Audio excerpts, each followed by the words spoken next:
ፀሓይ ታሪኽ ዝሸልማ ምብራቕ ፍትሒ ደደቢት ዝሽማ ፀሓይ ዘይትዓርባ ኩሉ ሻዕ ንጎሆ ማይሰመት ከልሚድያ ደደቢት እንሆ ምስረታ ሃገረ ትግራይ ዝረጋገጽ ብእን ምስርተን ትካላት ዳዕበር ኣማዕዲና ብንርኤን ናይ ዓዲ ሃገር ትካላት ይኾና ሃየ ትካልና ንሓግዝ እምነት ዝዓመመት ውራይ ስለዚ ደደቢት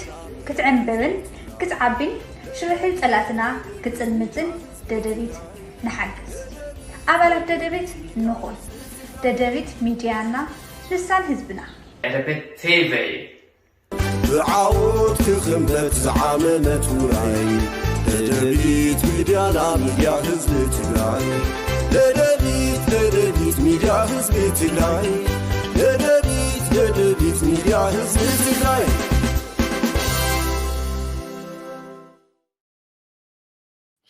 ሰላም ጥዕና ያበለይ ክብራት ቤተሰብ ደደቢት ሚድያ ከምኡን ተኸታተልቲ መደብ ካባኹም ናባኹም በብዘለኹም ዓዲ ሰዓት ኣቆፃፅራ ሰላም ክትኮኑልና ንምነ ደደቢት ሚድያ በቲ ሰዓት እዚ ነቕርቦ መደብ ካባኹም ናባኹም ኢና ሒዝና ቀሪብና ዘለና ምሳና ፀኒሕኩም ምድላዋትና ክትካፈሉ ዕድመና እዩ ናብቱ ፈላማይ ምድላው ናይ ሎሚ ክንሰግር ከለና ኣብ ትግራይ ዝኸይድ ዘሎ ንኹልና ኣብ ውሽጢ ናብ ደገን ዘለና ተጋሩ ብጣዕሚ መተሓሳሰብ ዝኾነ በቲ ካሊእ ገጽ ከዓ ክትሪኦ ከለኻ ድራማ بتاريخ تግራይ ከምዚ ዓይነት ድራማ ተሰሪሑ ዘይፈልጥ ፖለቲካዊ ድራማ ይስራሕ ኣሎ እዚኦም ብምርኣይ ኢና ክንጅምር ናይ ሎም መደብና ተማል ከም ዘቕረብናዮ ዕብዳን ጌታቸው ረዳ ንዘይሾሞም ኣዘዝቲ ሰራዊት ትግራይ ኣልዒለኩም ኣለኹ ኢሉ ብዙሕ ሰብ ተደናጊሩ እዩ እንታይ ዝግበር ዘሎ ዝብል ተደናጊጹ እዩ ተደናጊሩ እዩ ገለ ሰባት ከዓ የዒስ ኢሎም ዝኸውን መሲልዎም ናይ ሓቂ ጌታቸው ረዳስያ ነቶም ዘይሾሞም ኣዘዝ ሰራዊት ትግራይ ነቶም ንዕኡ እውን ብወደል ኣድግና ፃዓኑ ናፍቲን ዘመላልሱ ዝነበሩ ጀጋኑ ሰራዊት ነቶም ንሱ እውን ሂወት ከይስእን ተኸላኺሎም ኣብዚ ደረጃ እዚ ዘብፅሕዎ ጀጋኑ ሰራዊት ዓድና ከይትፈርስ ከም በዓል ጌታቸው ዝበሉ ካሕዳማት እውን ከይጠፉ ናይ ህይወት መስዋዕትነት ከፊሉ ንጸላእቲ ኢዶም ጠዊና ፕሪቶሪያ ዘብፅሖም ጅግና ሰራዊት ትግራይ ተወዲኡ ከብቅዕ ከሎ ዋሕስ ህልውና ህዝቢ ኮይኑ ከብቅዕ ከሎ ከም በዓል ጌታቸው ዝበለ ደፋር ድራማ ይሰርሓሉ ሕዚ ኣይመረፅዎ ኣይሾምዎ ኣዘዝቲ ሰራዊት ኣዘዝቲ ግንባራት ኩልኹም ኣልዒለኩም ኣለኹ ኢሉ ትማሊ ዘርአናኩም ደብዳቤታት كلهم مون كتريقوا وعلكم زحدركمن بدأت تلفزيون ون تخطاتلكمو أو وش تعدي أو تجراي أو إيرترا إثيوبيا زلهم تغلى لا بدأت تلفزيون تكتاتلو كلهم رينا ين جيتاتشو بزيب كعن حزوني قصل الله حزوني قصل الله راح تكونه زتوهو assignment ون رخيبنا يلنا من هو assignment من هو تعيو مو انتاي እንዳበለ እንታይ እንዳገበረ እዩ ዝቕፅል ዘሎ ነቱ ዝተዋሃቦ ኣሳይመንት ንምትግባር ዝብል ሙሉእ መረዳእታ ረኺብና ኣለና ናባኹም ክነብልና ሎሙ ማለት እዩ ቅድሚኡ ግን ሕጂ እውን ጌታቸው ረዳ ንናይ ሰላምን ፀጥታን ቢሮ ሓላፊ ጀነራል ፍሳ ማንጁስ ኣልዒለካ ኣለኹ ኢልዎ ኣሎ ማለት እዩ እዚ ሕዚ ኣብ ስክሪን ትሪእዎ ዘለኹም ናብ ጀነራል ፍሳ ዝተጻሕፈ ንጀነራል ፍሳ ማንጁስ ዝብሎ ዘሎ እስካዕ ሎሚ ናይ ቢሮ ሰላም ፀጥታን ትግራይ ሓላፊ ኮንካ ፀናሕካ ምዃንካ ንፈልጥ ካብ ሕጂ ግን ኣልዒለካ ኣለኹ ኢሉ እንተሎ ናብ ቤቶች ኤጀንሲ ኣብ ታሕቲ ዝኒሃ ትሪእዋ ዘለኹም ኦኬ ናብ ናይ መንበሪ ኣባይቲ እውን ተዋሂቦ ካብ ገዛ እውን ተባሪርካ ኣለኻ ዝብል ዓይነት ደብዳቤ ይቕሚጥ እኒሄ እዚ ዕብዳን እዩ ኣብ ትግራይ ዕብዳን እዩ بترجم درجة جن من يلي هو زلوا تمحيزوا مزمت أتلوخات نتاعهم من كيوهم زي جبر يلوا زبل فحكيرنا زرقونا يمرد أتخطر يخلهم جن نايب حكي عبي حدا جاي بتقرأ إنه إزيو تليلنا اتزمل كات أكل تليلو نزل سبزي توجيرون سلزخون أوردي كاب سلطان تليلهم تزيو جيرهم مخالي نجار كمت صخم مخانو نايمود أتا ምልሕ ሓፂ ዝገብር ዘሎ ጌታቸው ዝብል እምነት ኣለኒ እዚኦም ሓደ ብሓደ ክንመፆም ኢና ሕዚ እስካዕ ሕዚ 4 ጀነራላት ኣባሪሩሎ ማለት ብናቱ ሓሳብ እየ ዝብል ዘለኹም በር ተባረረ የለን ባይዝወይ ኣይትስጉኡ እዚ ምክንያቱ ሓደ ኣይሾሞምን ስልጣን የብሉን ኣብ ልዕሊ ሰራዊት ከምዚ ዓይነት ኣውርደካ ድይበካ ክብል ስልጣን የብሉን ኣዘዝቲ ግንባራት ሰለስቲኦምን ሰለስተ ግንባሬን ዘለዋ እቲ ራብዓይ ናይ ማእኸል እዩ ናይ ማእኸል ናይ ስታፍ ማለት እዩ ንሰለስቲኦም ኣዘዝቲ ግንባራትን ነቲ ናይ ሰራዊት መራሒ ፀጥታ ሰላምን ፀጥታን ዝመርሕ ጀነራል ፍስሓ ማንጅስ እውን ኣልዒለካ ይዎ ማንም ጠዛእ ጥዝእ እናበለ ናፍቲን ናተ ኣልወይ እንዳበለ ነቶም ስድሮኦምን ዝተመቻቸወ ናብርኦምን ገዲፎም ዓዲ ክሕሉ ዓዲ ከድሕኑ ህዝቢ ከድሕኑ ዝመፁ እውን ከምዚ ይገብሮም ኣሎ ግን ናቶም ፀገም እዩ ናታቶም ናይ ባዕሎም ጌጋ እዩ ዝብል እምነት ኣለኒ ንምንታይ እዩ ፍስሓ ማንጅስ ከምዚ የውፅሉ ዝብል እሞ ንርአ ካብኡ ግን ቅድሚ ሕዚ ነልዕሎም ዝነበርና ብደንብ ጌርና ነጊርና እዮም ስለ ዝነበርና ህዝቢ ምስክረይ እዩ ነጊረኩም ነይረ ሓደ ብሓደ ንዓኹም ኣንቱም ግንባር ሓለፍ ተውፅዋ እንደዛ መግለፂት ናብ ዝነበርና ኣሉን ቅድሚኡን ድሕሪኡን ናይ መጀመርያ ተሓነቕቲ ንስኹም ኢኹም ናይ መጀመርያ ጌታቸው ረዳ ናብ ክሳድ ትግራዋይ ገመድ ክእቱ እንተኮይኑ ናባኹም ይኽእትዋ መጀመርያ ትውቅዑ ንስኹም ኢኹም ኢለ ህዝቢ ምስክረይ ሓደ ግዜ ይኮነን ልዕሊ 10 ግዜ ለሚነኩም ኣንቱም ኣዘዝቲ መጀመርያ ተወቃዕቲ ንስኹም ኢለ ሕዚ ከውርደኩም የውርደኩም ኣይኮነን ትዘረብ ጌታቸው ናብዛ ደረጃ እዚኣ ከም ዝበፅሕ ትማል እውን ኢለ እየ ዝብል ዘሎ ኢለ እየ ኣብ ዝሓለፉ ግዜያት ኩሎም ናይ መጀመርያ ተሓነቕቲ ንስኹም ትዕላማ ናይ ፀላእቲ መራሕቲ ትግራይ አንቋሽሽካ ኣፀሊምካ ካራክተር አሳሲኔሽን ጌርካ ውዳበታት ትግራይ ኣፍሪስካ ደገን ውሽጥን ዘሎ ውዳበ ኣፍሪስካ ህዝቢ ተበታቲኑ ምንም ዓይነት ኢምፓክት ንኸይፈጥር ጌርካ ድሕሪኡ ፀላእቲ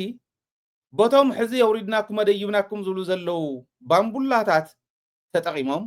ንህዝቢ ትግራይ ኣድኒኖም ክገዝእዎ እታ ናይ ቀደም ናይ ዘመነ ምኒልክ ናይ ዘመነ ቅድሚኡን ድሕሪኡን ዘለው ጨቆንቲ ግዜ ንምምላስ እዩ ዝኽየድ ዘሎ እዚኣ ንምግባር መጀመርያ ውዳበታት እየን ዝፈርሳ ውዳበታት ኣፍሪሶም ባዕሎም ቶም ተላኢኾም እዮም ዝተባሃሉ ዮሴፍ ሃይለ ስላሴ ነጊርና ያው ኣብ ባዕለ ነፍተን ውድባት ስለ ዝነበረ ተን ውድባት ተላኢኸ እንተይኮነ ዝብል ዘሎ ተን ውድባት ግለሰባት ግን ኮንትራት ተዋሂብዎም ንኸፍርሱ ኣብ ምፍራስ ንኽሕግዙ ኮንትራት ተዋሂብዎም እዮም ዝሰርሑ ዘለው ጌታቸው ነው ጻድቃን ከዓ ዋና መራሕናተን ቶም ብደገ ዝኔው ንፈልጦም ኢና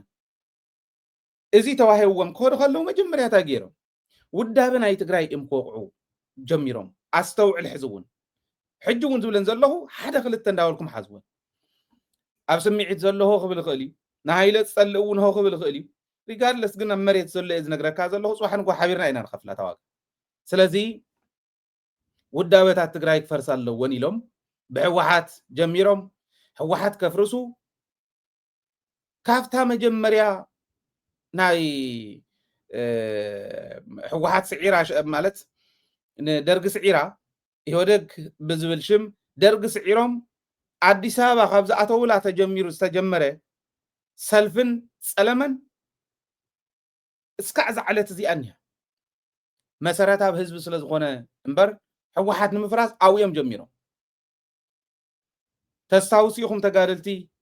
ናይ ትሕሉፍ ቃልሲ ኣዲስ ኣበባ ምስ ኣተወት ሰልፊ ተሰሊፎም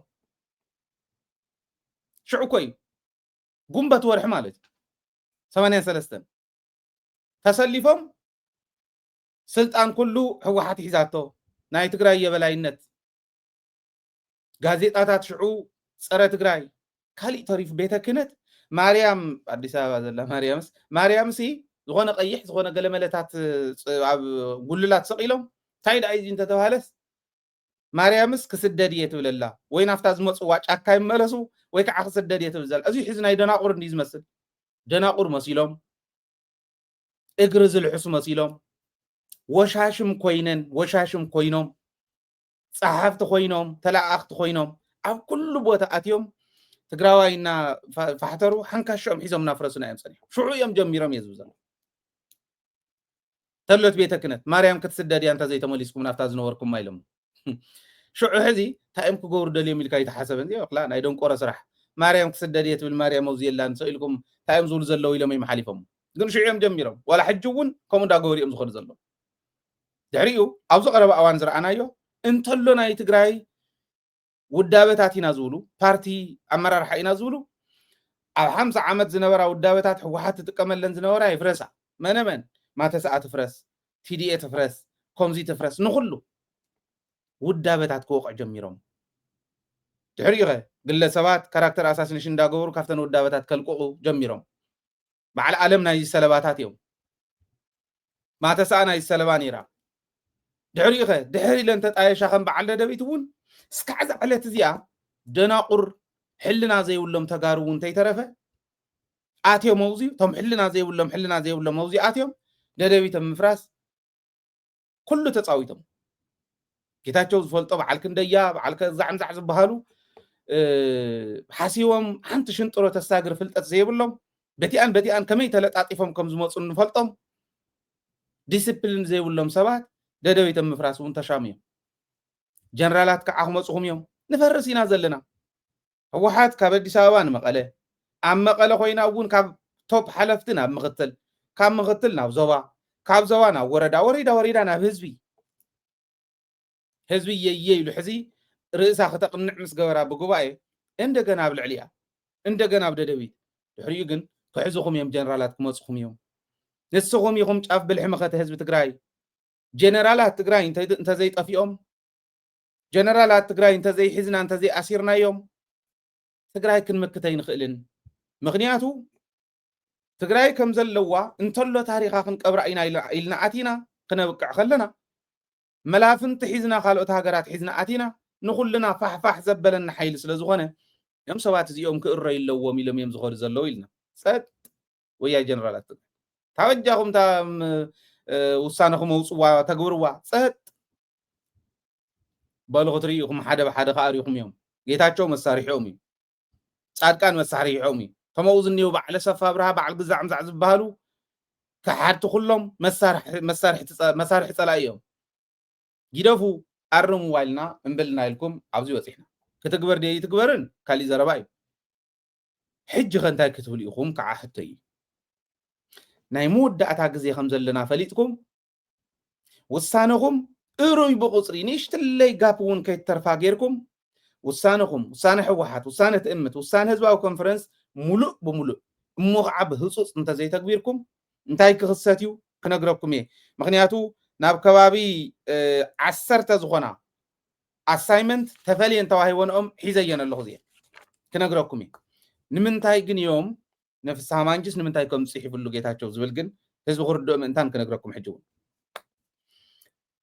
ቢሮ ናይ ፍስሃ ማንጅስ ቢሮ ሰላምን ፀጥታን ናይ ትግራይ እቱ ጌታቸው ዘውፅኦ ኣዘዝቲ ግንባራት ናይ ሰራዊት ትግራይ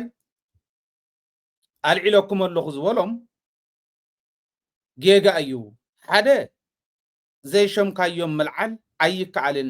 ዕብዳኒ እዩ እዙ ዘይሸምካዮም መልዓል ኣይከኣልን ካልኣይ በይናዊ ውሳነ እዩ በይኑ ስቂሉ ሓደ ሰብ ከም ዝተመቸዎ ደብዳቤ ፅሒፉ ከም ተውዝኒየ ዝሰደደ እዩ ትርጉም ዘለዎ ይኮነን ዋላ ዘይትግበር እንተኾነ ግን ጌጋ እዩ እሞ ንኽእረም ብህፁፅ ንኽእረም ንሓትት ዝብል መግለፂ ኣውፅኦም መን ኣውፅኡ እዩ ቢሮ ሰላምን ፀጥታን ትግራይ እዚኣ ስለ ዘውፀ ፍስሃ ማንጅስ ስለ ዝኾነ ዝመርሓነ እዚኣ ፍስሃ ማንጅስ ኣልዒለካ ኣለኹ ተሎ ካብ ገዛ ተባሪርካ ኣለካ ኢሉ ሕጂ ጌታቸው ርግፀኛ እየ ኣብ ትግራይ ኮይኑ ይኮነን ከምዚኣ ዝገብር ዘሎ ኣብ ትግራይ ኮይኑ ከምዚ ክገብረ ይኽእልን እያ ኣዲስ ኣበባ ኮይኑ ይሰደን ዘሎ ከም ይልቃል ከፋለ ናይ ኣምሓራ መራሒ ዝነበረ ኩላም ዝተወደአቶ ማህተም ሒዙን ኣዲስ ኣበባ ከይደ ኣብ ኣዲስ ኣበባ ኮይኑ ማህተም ይሕትም ነይሩ ሓቲሙ ደብዳቤታት ፅሒፉን ኣይኮነን ምስ በሎ በሉ ኣረኪበኩም ኣለኹ እኺለ ኣለኹ ኣነ ኢሉ ደብዳቤ ንኽእቱ ገይሮም ክሰርሕ ስለ ዘይከኣል ከይዱ ኣሎ ጌታቸው እውን ኣብኣ ይቐኒዩ ከምቲ ኣማኒኤል ዝበላ ኢንፊጅን ኢንፊጅን ትትከለሎም ተተኸለትሉ ኢንፊጅን ሒዙ መፅዩ ዘርባዕባዕ ኢሉ ድሕሪኡ ተመሊሱ ናብኡ ኸይዱ ተመሊሱ ክመፅእ ድዩ ንመቐለ ኣብ መቐለ ኮይኑ ከምዚ ዓይነት ጉድ እንዳሰርሐ እንዳሃለዎ ስእልኩም ክትርእይዎ ዲኹም ይገርመኒ እያ ንዓኹም ስለ ተፃሓፈኩም ኣይኮነን እዚዩ ኣብ ልዕሊ እቲ ጅግና ሰራዊት ትግራይ ኣብ ልዕሊ እቲ ጅግና ህዝቢ ትግራይ ዝግበር ዘሎ ሽርሒ እዩ ህዝቢ ተጠሊሙ ሰራዊት ተጠሊሙ ሰማዕታት እዮም ተጠሊሞም ሙስ ክትብሉ ዋዝ ወዲ እዚ እኮ ተልዓለ ኮይ ተልዓለ እዩ ሕወሓት እንድያ መዲባቶ ሕወሓት ልዒለ ኣለኹ ኢላ ኣላ ኣረ ስለ መድሃኒኣለም ግደፉ ሰብ ኩኑ ተርጉምዎ ቱ ውሳነ ናይ ሕወሓት ኣብ መሬት ተርጉምዎ ትውሳነኹም ኣብ መሬት ተርጉምዎ እዚኦም ክበሩ ኣለዎም እዚ እንተዘይተገይሩ ግን ዓብይ ፀገም እዩ ዝፍጠር ዘሎ ሕጂ እውን ብርግፅ ተኽብሩ ኣለኹም ናይ ባዕልኩም ዌልዳን ንሱ ዓዲግራት ዝገበርኩሞ ኣብ ሳምረ ዝገበርኩሞ ኣብ ሕዚ ኣብ ናይ ዓዲ ጉዶም ከባቢ ዝተገበረ ኢሉ ፀጋይ ገብረ ተክለ ዝበሃል ሓደ ሃዳሚ ይዛረብ ሰሚዕ እዩ ዓዲ ጉዶም ሙሉእ ብሙሉእ ኣኽቢርኩም ኣለኹም እንታይ እዩ ዝብል ነይሩ እሱ ግን ከምኡ ስለ ዘኽበሩ ውሳነኦም ስለ ዘኽበሩ ዘይሕጋውያን ብስርዓት ዘይተመደቡ ባዕሎም ቁፅሪ 2 ቁፅሪ 3 ማህተም እንዳበሉ ሒዞም ዝኣተው ሰባት ንዑ ንስኹም ሕጊ ይተኸተልኩምን ሕጊ ተኸተሉ ይምርሕዎ ተዓዲ ኢኹም ኢልኩም ነዚኣ ግን ነውራማት ኢልኩም ፀጋይ ገብረ ተክለ እውን ኣብኣ ኮይኑ ምሳኹ ደስ ኣዲስ ኣበባ እዩ ዘሎ ኣይደኖ ኣዲስ ኣበባ እንተኮይኑ ምናልባሽ እስኪ ክትመፅእ ከለካ ክንራኸብ ኢና በልዎ ኣብኡ ኮይኑ እንተኮይኑ ከምዚ ሕዚ ዝብሎ ዘሎ ነውራማት ዝብሎም ነዚ ኩሉ ሰራዊት ዋሶ ኢሉ እኮ ኣይኮነን ነፍሳህ ማንጀስ ወይን ምግበይ ሃይለ ወይን ጆን መዲድ ወይን ማሾን ወድን ቤተ ኣይኮነን ፀርፍ ዘሎ ነውራም ዝብሎ ዘሎ ነቲ ሰራዊት ብሙሉእ እዩ ነውራም ስራሕ ዝሰርሑ ንሓደ ጉጅለ ስልጣን ሕሊፎም ክህቡ በል ይብሉ ኣለዉ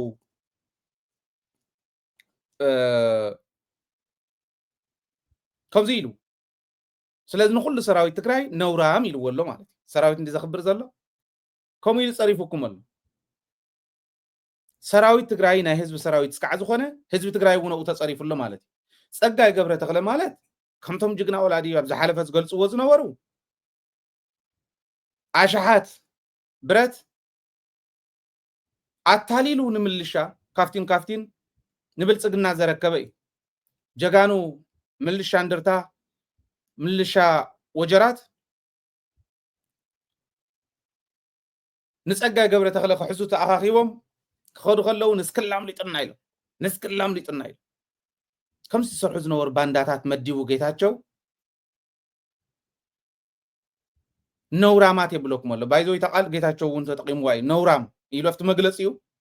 ነውራም ስራሕ ዝሰርሑ ኢልኩም እዩ ንሳልዒሉ ነውራማት ኢልኩም ፀጋይ ገብረ ተክለው ኣብ ዓዲ ጉደምስ 5 ቁሲሎም ይብል ኣኼባ ተኣኪቦም ነይሮም ቶም ናይ ወረዳ ቶም ካቢኔ ድሓር ናብኡ ኣትዮም ሰራዊት በሉ ንዕውፁ ማህተም ክመረክቡ ኢሎሞም እምብልና ምስ በልዎም ሩምታ በቃ ናይ ተኽሲ ግዛዕ ከፊቶምሎም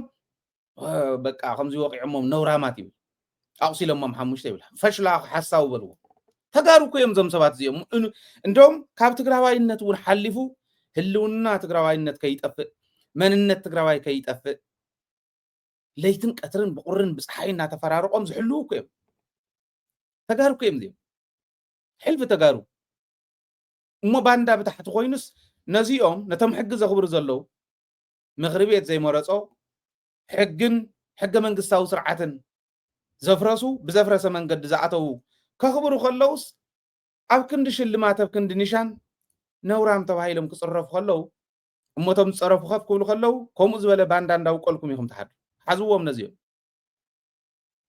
ብሕጊ ይተሓተቱ መን ከመደቦም ኣየናይ መን ይመዲብዎም ነው በባንድኡ እንዳመደበ ለለይኡ እንዳመደበ ባንዳ ከይትሓዝ ሌባ ከይትሓዝ ሓሳዊ መጭበርበር ከይትሓዝ ሽፋን ኮይኖም ንክሰርሑ ኣብ ብዙሕ ቦታ መዲቡ ዓዲግራት እውን ኣትዮም ነይሮም እዮም خبيركم መቐለ እውን እኒው ከንቲባ ንኸይኣቱ ከልኪሎም ክትእትውዎ ኢኹም ፅባሕ ኢለ ይኣምን ዓዲ ጉደም ኣብ ሰሓርቲ ጠቕላላ ኣኽቢርኩም ኣለኹም እዚ ፅቡቕ እዩ ታናይ ውድብ ግን እንታይ ኮንኩም ዘይኣትኹማ ببرايوريتي إنا نقول زلنا أختول تقول يوم جن فتنة يقول له أو هو ينام مساخم يصرفهم الله خمس بلن دا ولا دا إذا حد فرحات يوم بترعات يوم ريهم ما يخم عد قرات كله جهرة أما إذا أتوا تنجوا خوينا كلها حلو في حلي فوقين أو أنت أنزل نيرم حجوا أنتوا صحف أفتو تمال زقرب كوا أنت يزول الله بعلهم مالت سراويت بعلو فلطو خاب بعلو زرخونا يوم أنت أين نخبر زلنا حقها خبر كل سراويت نبرت هزبن منقستن زرقو بانداتات كوينوم هو التجارو زتفو لببل زيهم انتهي إن كان اللوم يلكم بعلهم ممكن تحسوي سراويت زخبر زلو نبرت هزبن منقستن زرقو بانداتات كوينوم هو التجارو زتفو بخبابي بهايمانوتن بخالوتن هزب تفعلالي نخقوانس زسعرو أبسكرو دوب استزفقو برات زنقدو كمون زخاطرو دك أنستيو زعمصو حاشش زشطو عداقا زناقعو مريت بزي حقاو منقد زعدلن زشطون مخاته هزب تقراي زناشو شاف بلح مخاته زخونا سراوي تقراي زناشون زصلمون ناي حاسات صحوف صحيفهم هزب زدناقرون حقا منقستاو سرعات زتحسن ازيو مينا نخبر زلنا ايه زي أسيري ريهم نانشب كات ختلا بولتو ودا انداول كان نانشب كات ختلا بر نزي ادو صقميلكا نزو خمزي زغبر سراويت دو تصلمو زي سرحو زي فصمو فصيمو اندالكا توري ناي بعلو نايت سراويت شللتنت زومصو يلي ازام تمالت ايلوم عدغرات سراويت تግራይ مساعتو او ينيرو برغز سبتو حقو خبر مسبله مسجمره افتين زنورت حساو قال حساوي انتلو بوليس كوينم هزب زدناغرو زنورو نعولو ادب حازو تواهيلهم حتى تخلو فنجرع خبل زجمره انتاي كم تمص زلا سلاز فلطه اما اذا اتو تنچوايم كوين زغلو جهرا زغلو فكرا عدغراتكم استغبرلا مستواله مقله زنبره ديسابات مال صحيفلكم يبنو انا يقل اكاونتي انتاي هدما زغلو فقراسنا هدما يعني راما نتمن سي بدحريت كوينو حق مسيلو وزنچبچب زنبره جن فقران هدما مخانو بحجي كنمهار كنكللن دحر حزقوم عينت ነገር كيمس ابلع سراويت تግራይ جهران فقران يدلن كدغفو كتدنقو زلكا سراويت ስለዝኾነ حلاويخا مننتكا زخبر سراويت ስለዝኾነ እሞ ናይ ውድባት መራሕቲ ኢና ዝብሉ ሲሎም ከክንድ ግዛዕ ዝኾነ ሓሶት ክሕሱር ኢና እዮም ታይሎም መስሎ ኣብ ዓዲግራት ምስ ሕጊ ክኽብር ምስ ጀመረ ሰራዊት ትግራይ ያ ሓይሊ ስኢኑስ እትን ናይ ኢትዮጵያ ናይ ሻዕብያ ናይ ግዛዕ ምዛዕ ዝበሃሉ ካልኦት ተኣኪቦም ዝመፁ ሕራይ ዝእተወ ሰራዊት ትግራይ ዓቕሚ ስኢኑስ ነቶም ኣዝነበሩ ክልተ ሰለስተ ባንዳ ንዖም ንምሓዝስ ሻዕብያ ንዑ ሓጉዝኑ ኢልያ ሰራዊት ትግራይ እትዩ ክሕስቡ ከለው ፅባሕ ንጎሰብ ክሪኤና እዩ ይብሉ ናይ ውድባት መራሕቲ ኣብ ናይ ግሊ ናይ ፌስቡክ ኣካውንት ናይ ግሊ ኣብ ለጢፈ የመለኹ ሚድያ ስለ ዘይወቅዑ ኣብ ናይ ግሊ ለጢፈ የመለኹ ራእይዎ ንኽትሪእዎም ሲል ንታሪኻኡ ክቕመጥ ሻዕብያ ኣትዩ ዓዲግራት ሕወሓት ሕጊ ከኽብር እየ ምስ በለት ገለ ኢሎም ይፅውዑ ዋነት ሕወሓት እውን ሕወሓት ይብልዎ ነቲ ሰራዊት እውን ዓቕሚ ኣስኢኑ ሰራዊት ትግራይስ ንሻዕብያ ንዑ ሓግዝኑ ኢሉ ባንዳ ከምኡ እዩ ብጃህራ እዩ ዝነብር ሓደ ግለሰብ ከኽብራ ዝኽእል ሕጊ እሞ ሰራዊት ትግራይስ ኣብይዎስ ንሻዕብያ የፀውዕ ይብሉ ይትረፍዶ ሻዕብያ ዘፀውዕ ሕልውይ ዝብል ፀረ እታ ሰራዊትና ዝኸዳ ዝነበረ ሰብ እውን ይነበረ ተሎ ፖሊስ ኣዛዚየ ዝብል ሰብኣይ እውን ካብ ሕጊ ወፃኢ ክኸውን እንድሕር ኮይኑ እንታይ ክመፅእ ከም ዝኽእል ብኣግባቡ ነጊሮም ከመይ ገይሮም ከም ዘስተኻኸልዎ ርኢናዮ ኢና እዚ ግን ትዝዝረብ ዘሎ እውን ሓደጋ እዩ ትዝግበር ዘሎ ፀሓፍ ዝኒሄ ከም ዝበለ ደብዳቤ እውን ሓደጋ እዩ ጌታቸው እንታይ ይብል ከም ዘሎ ብደንቢ ጌርና ክንቅፅል እንዲና እዚኣ ብደንቢ ክንሪኣ ክንክእል ኣለና ሰላምን ፀጥታን ሕግን ስርዓትን ተኸተለ ይኮነን በይናዊ ውሳነ እዩ ብስሩ እውን ዘይሸምካዮ ክተውርደ ይትኽእልን ቶሎ ኣርሞ ኢሉ ምሰውፀ ንፍስሐ መንግስት እዚኣ ጽሒፉ ተባሪርካ ኣለኻ ካብ ስልጣን ካኢሉ ካሊእ መግለፂ እውን ኣውፅኦም ስልጣን ኢሕዲጎም ንሓደ ጉጅለ ንምሃብ ከምዚ ዝገብሩ ዘለው ነቲ ጉዳይ የጋድዶ ኢሉ ጌታቸው ኣውፂኡ ኣሎ እዚኦም ዝብሉ መግለፅታት ካብ ትግራይ ተፈናቀለ ክንምልስ መሬትና ክንምልስ ካሊእ ዝብሉ ዜናታት እምበር ከምዚ ዝብሉ ክንሰምዕ እንደለ ሕጂ እውን ኣኽብርዋ ባህሊ ሰብኣይ ዘልቀዎ ተለይልኩም መልቀዎ ሓራና ንውፃእ ኣየናይ ጉጅለ እዩ ስልጣን ክወሃብ ተባሂሉ ዘሎ ደገ ዘለኹም ውሽጢ ዘለኹም ተጋሩ ኣስተውዕሉ እስኪ ስልጣን ሕዲጎም ንሓደ ጉጅለ ንምሃብ ጉባኤ ካይደ እየ ንዝብል ጉጅለ ንምሃብ እዮም ዝኸዱ ዘለው ኢሎም ከምኡ ዝበለለ ድዩ መን ይኾም ኢሉ ካበይ መምፅኦም ከምቲ ሓሶት ናይ በዓል ስየ ንሰምዖ ዝነበርና ምሻዕብያ ኮይኖም ስነ ኣዲስ ኣበባ ከኣትዮም ዝብሉ ዝነበሩ ሓሶት ናይ በዓል ሳሞራ ሓሶት ናይ በዓል ስየ ሓሶት ናይ በዓል ኣብርሃም ከምኡ ዝበለ ሓሶት ንሰምዖ ዝነበርና እሞ ሓሶት ምዃኑ እናቃልዓና ምስ መፃና ሕጂ እናሃመመት ደተኸደላ ብርግፅ ኢትዮጵያ ትብል ኣላ ጌታቸው እውን ደጊምዋ ግን እቲኦም ብዘለውዋ ጠፊኦም ወራዳ ዝኾነ ዘረባ ስለ ዝተዛረቡ ስልጣን ሕዲጎም ንሓደ ውድብ ንምሃብ ኣበያን ውሳነ እዮም ከምኡ ገይሮም እስኪ ንገሩኒ ጌታቸው ይለዓል ሞ ደብረፅዮን እቶ ዶ ተባሂሉ ጌታቸው ይለዓል ሞ ኣለሚ እቶ ወይ ፈትለወርቅ እቶ ዶ ተባሂሉ ወይ ጌታቸው ሰፋይ እቶ ዶ ተባሂሉ ኣበይ ተባሂሉ ንገሩኒ እንዶ ታተባህለት ጊዜያዊ ምምሕዳር ክመዓራር ኣለዎ እንዲዮም ኢሎም እንዶም ዘንጊዕኹም ክብል ኣለዎ ህዝቢ ትግራይ ዘንጊዑ ከመዓራሪስ ከም ጌታቸው ዝበለ ናይ ግዕዘ ምልክት ናይ ግዕዘ ጫፍ ዝኾነ ሰብ ዓዲ እንዳበሳበሰ ክነብር ክፈቅዶ ይነበሮም ንስካዕ ከም ከማይ እንተዝኾን እማ ገና ኣብ 3 ወርሒ 4 ወርሒ ሕምስምስ ከምፅእ ከሎ በል ውረድ የለኻ ንስኻ ንመሪሕነት ትኾን ሰብ ኣይኮንካን ውረድ ክበሃል እዩ ሽዑ ኢና ንነግሮም ነርና ተስታውሱ እዩ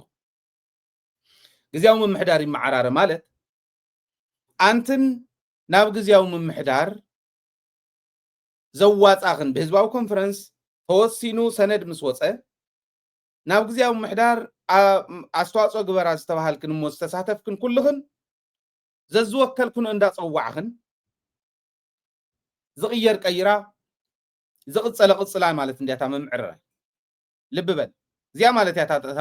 እታ ምትዕራይ ማለት ሰራዊት ቶም ዝወከሎም ፀዊዕዎም ሓሙሽተ እዮም ወዲ ወረደን ፍስሐ መንግስትን ተገምጊሞም ይቐፅሉ ተባሂሎም ቶም ሰለስተ ኣይመፁን ነይሮም ደሸብራይ ኣተወን ኣይመፀን ዘውደይ ኣተወትን ከላለይ ኣተወን ድሓር ብለቦዋ ዓብይ እቲ ምልስላስ ናይ ሰራዊት ትግራይ እዚኦም እዮም ቶም ፀገም ዘምፅሉና ዘለው ኢለ ዝኣምኖም ኣነ ተለሳሊሶም በሉ ብለቦዋ ነምፃዮም ተባሂሎም ሰለስቲኦም ከዓመይሶም ብለቦዋ ብልመና ንኽመፁ ተገይሩ ኣይመፁን دحر مود أتاخلت يوم مصي كلالين زود فكرات الله من يهم نسخهم نعيت العلوني لا شعي أخور داني رهيل تزور زور بلي كتب بهال نيروا جندعان كتقصل الله ويلو ما قصي لما نصهم يبلصو خباي بقرواز كتاتل ويلا أمينة كم هايله كم حدا تقراواي كم تكال كم ميدياون لأمانو لغيرهم الله زاقص له قصي لهم نود شبرقنا بارم حلف قيدو سلازنا زيادة غيرهم سراوي توكلتم زورد زقير قيرهم زقص له قصي لهم الله بقرواخ كتاتلوهم يلهم زقمطوهم بقرواخ كتاتلوهم اغميطهم الله حوحاتون قدميهم يوصينا حوحات قدميهم يوصينا بعل جيتاچون بعل كنديا بعل تموزلو ناي حوحات توكلت كلهم كلو كلهم الققنا لنا خير لهم نعوم كتكو زغلو اكليلنا قميطنا لنا سلازي جيتاچو حويسو بمولهم ناي حوحات توكلتي ريبورت خغورو سلازي قال نعو تواهيلهم سلازي مصو دكهم تاناي سراويت نعو تواهيلهم سلازي مصو ريبورت غورو تصيق لهم بتزمدبناكم مسارات يكون انت واهيلهم كغلص سلازي قالو كود اسن تاودب كفرسو سلازعرو እዚኦም ኮርድ ኣለዎም ቀይርና ኣለና ኢላ ሕወሓት ንምንታይ ሕወሓት ክበፅሕ ከሎ ነውሪ ዝኸው ሳንድያ መዲባቶም ትፅውዖም ትቕየሩ ዝግብኦም ትቕይር እንታይ ጠራዕራዕ የብለካ ታትኽክል ሕወሓት እውን ዝመደበቶም ትቐይር ሰራዊት እውን ዝመደቦም ይቐይር እንድሕር ክሰርሑ ዘይክኢሎም ባይቶና እውን ዝመደቦ ይቐይር GSS እውን ዝመደቦ ይቐይር ጻድቃን እውን ቶም ካልኦት ናይ GSS እውን ንGSS ሪፖርት ይገብሩን ተባሂሉ ባዕሉ ገብረ ኺዳን ይወፂ ተዛሪቦም ባዕሉ ይመድብዎም ንሕና የለናሉን ተወሰኑ ሰባት ተኣኪቦም ዝመደብዎ እምበር ጻድቃን ናህና እውን ኣይነበረን ናይ GSS ኣባል እውን ኣይነበረ ግን መዲቦም ከብቅዑ ከለው ሪፖርት እንድሕር ዘይገብሩ ናብ መን እዮም ተሓታትነቶም ዞም ሰባት እዚኦም ሕወሓት እውን መዲባ ክተብቅዕ ከላ ናብ ሪፖርት እንድሕር ዘይገብሩ ንሳ ክትቅይሮም ክትውርዶም ክተዝልቆም እንድሕር ዘይትኽእል ናብ መን ሪፖርት ይግበሩ ዞም ሰባት እዚኦም ባይቶና እውን ከምኡ ሰራዊት እኳ ወረዳ ኸቢር ኣለና ይባ ሕዚ እዚ ኢና ክንሓስቦ ዘለና ሪፖርት እንድሕር ዘይገብሩ ናፍቶም ዝወከልዎም ሪፖርት ዝገብሩ ዘለው ናብ ማእኸላይ መንግስቲ ማለት እዚ ከዓ ሓደጋ ኢና ዓና ሓደጋ ኢና ተዓዲ ወይሌ ማእኸላይ መንግስቲ ጨፍጭፍና ኮይና ኣለና ሪፖርት ክገብሩ ናብኦም ሪፖርት እንዳገበሩ እናሃለው ስእልካ ትርኢ ታፀገም እዚኣ ህዝቢ ብፍላይ ደገ ዘሎ ኢሉ ኣብ ወንጃዕጃዕ ዘሎ ገለገሊኡ እዚኣ እዩ ዘይተረዳ እንድሕር መዲብዎ ሕወሓት ናብ ሕወሓት ሪፖርት ይግበር ሕወሓት ፀላእኻያ ፈተኻያ ኣብ ስልጣን እስካዕ ዘላ ብሕጊ ብኻርዲ እቱ ብኻርዲ ከልቅቓ ዝኽእል ህዝቢ እስካዕ ዘልቅቓ ከቕፅላ እንተደልዩ እውን ክንዲ ዝደለዮ ኣቕፂሉ እስካዕ ዝውድእ ትቕበል ዘየለ ነገር ፈጢርካ ብጓል መንገዲ ኸይዶም ናይ ፀላኢ መሳርሒ ንክኾኑ ንምንታይ ንገብር እዚ ንረዳ እዩ ስለዚ ኩልና እንታይ ንበል አንቱም ዝመደብኩም ተሓታትነት ብዝረጋገፀሉ መንገዲ ወኪላትኩም ሕተቱ እምብለይ እንታይ ለሞምከ ተወኪልኩም እምብለይ ትብሉ ዘለኹም ስርዓት ግበሩ ህዝቡ እውን ስርዓት ግበሩ ክብሎም ይግባእ ነይሩ እዚ ስለ ዘይበልና ሕዚ ጌታቸው ዝበሃል ብተይ ይጫደረሉ ከምቲ ዝረኣኹሞ ማለት እዚ ሕዚ ከዋፀ ድየ የዋፀን ክንሪኦ ኢና ግን ሕጂ ክነስተውዕሎ ዘለና ኣነ ከም ሃይለ ከም ሓደ ትግራዋይን ዝትካል እዚዩ ከም ናይ ቃልሲ ትካልን ከም ትካል ንኣምነሉ ከም ሃይለ እውን ዝኣምነሉ ከቕምጥ ደለ ቁፅሪ ሓደ እም ሰባት እዚኦም ህድማ ጀሚሮም እንዲኦም ገለገሊኦም ኣዲስ ኣበባ እዮም ዘለዉ ከም ትፈልጥዎ ማለት እከለ ምባል ይከኣል ኣዲስ ኣበባ እዮም ዘለዉ ተሎ ጌታቸው እውን ኣብ ኣዲስ ኣበባ ኢንፊጅን ተኺሉ እዩ ዝዛረብ ኢንፊጅኑ ካብኣቶም ትንጥብጠብ ከም ዝበለ ኣማኒኤል ማንም ሰብ ከይወፅእ ክትገብሩ ግን ኣለኩም ኢለ እዛ ሕጊ ምኽባር ማለት ተንዓንተ ወይ ዝዘርዘርክዎን ምኽባር ጥራሕ ኣይኮነ እቶም ንሰን ዝብድሉ ዝነበሩ ሰባት ናብ ተሓታትነት ክቐርቡ ክኽእሉ ኣለዎም እዚ ክገብሩ እንተኮይኖም ካብ ትግራይ ብዝኾነ ይኹን መንገዲ ከይወፁ ምግባር ኣድላይ ከይወፁ ጌታቸው ይኹን ካልኦት ይኹኑ ከይወፁ ክግበር ክኽእል ኣሎ ዓዘዝቲ ግንባራት ዝነበሩ እቶም ብቐዳማይ ብሎቦዋ ኢሎም ዝእተውዎም ሰባት እውን ኣይንገብርን ንሕና ጌታቸው እንተዘይኣዚዝና ዝበሉ ኣውሪዶም ቀይሮሞም እዮም ሕዚ ጭካነ ኮይና ኣለ ፅብቕቲ ገይሩ ካብ ዝወፃኢ ግን ወፂኦም ከይኸዱ ግን ማንም ይኹን ማንም ካብ ትግራይ ወፂ ከይኸይድ ብኤርፖርት መንገዲ ይኹን ብኬላታት ይኹን ከይወፁ ተሓታትነት ክሰፍን ክኽእል ኣለዎ እዚዩ ናይ ግድን ዝኸውን ከየምልጡ መምሃሪ እውን ክግበር ክኽእል ኣሎ ኣብ ትግራይ በዲልካ ብድላይካ ሸሊፍካ ከይድካ ምስካ ናይ ትግራይ ፀላእ እንዳፍረኻ ምስ ፀላእ እንዳሰርሐኻ ክንበረ ይኽእል ፎቴ ይኮነን እኮ ሙዘይ መረሳ ዝበሃል ጠለውለው እንዳበለ ዘለኣለሙ ፀረ ትግራይ ዘለኣለሙ ሕወሓት እንዳበለ ህዝቢ ትግራይ እናጨፍጨፈን ዝነብር ወረቐት ሒዙ እዩ ዝኸድ አንጠልጢሉ ጠለው እንዳበለ አንጠልጢሉ ናብ ዋይት ሃውስ ኩሉ ግዜ ትግራይ ትፀድፈላ እንተኢሎም ከምኡ ዝኸድ በቃ ስዒሮሞ ተሳዒሩ ህዝቢ ስዒርዎ ፀረ ህዝቢ ከዓ ይኸደሉ በዓል ስየ እውን ከምኡ እዮም ህዝቢ ስዒርዎም ባይዞ ውፁ ካብ ስታይ ተባህሉን ካብቱ ጉባኤ ውፁ ይተባህሉ ካብቱ ህፁፅ ኮንፈረንስ ተገበረ ውፁ ይተባህሉ ተር ኢሎም ወፅኦም ርኢና እዮም ህፃውንቲ ኮይና ሽዑ ኣይመሰለና ሕዚ ክትርጉሞ ከለኹ ህዝቢ ረጊፆም ሰማዕታት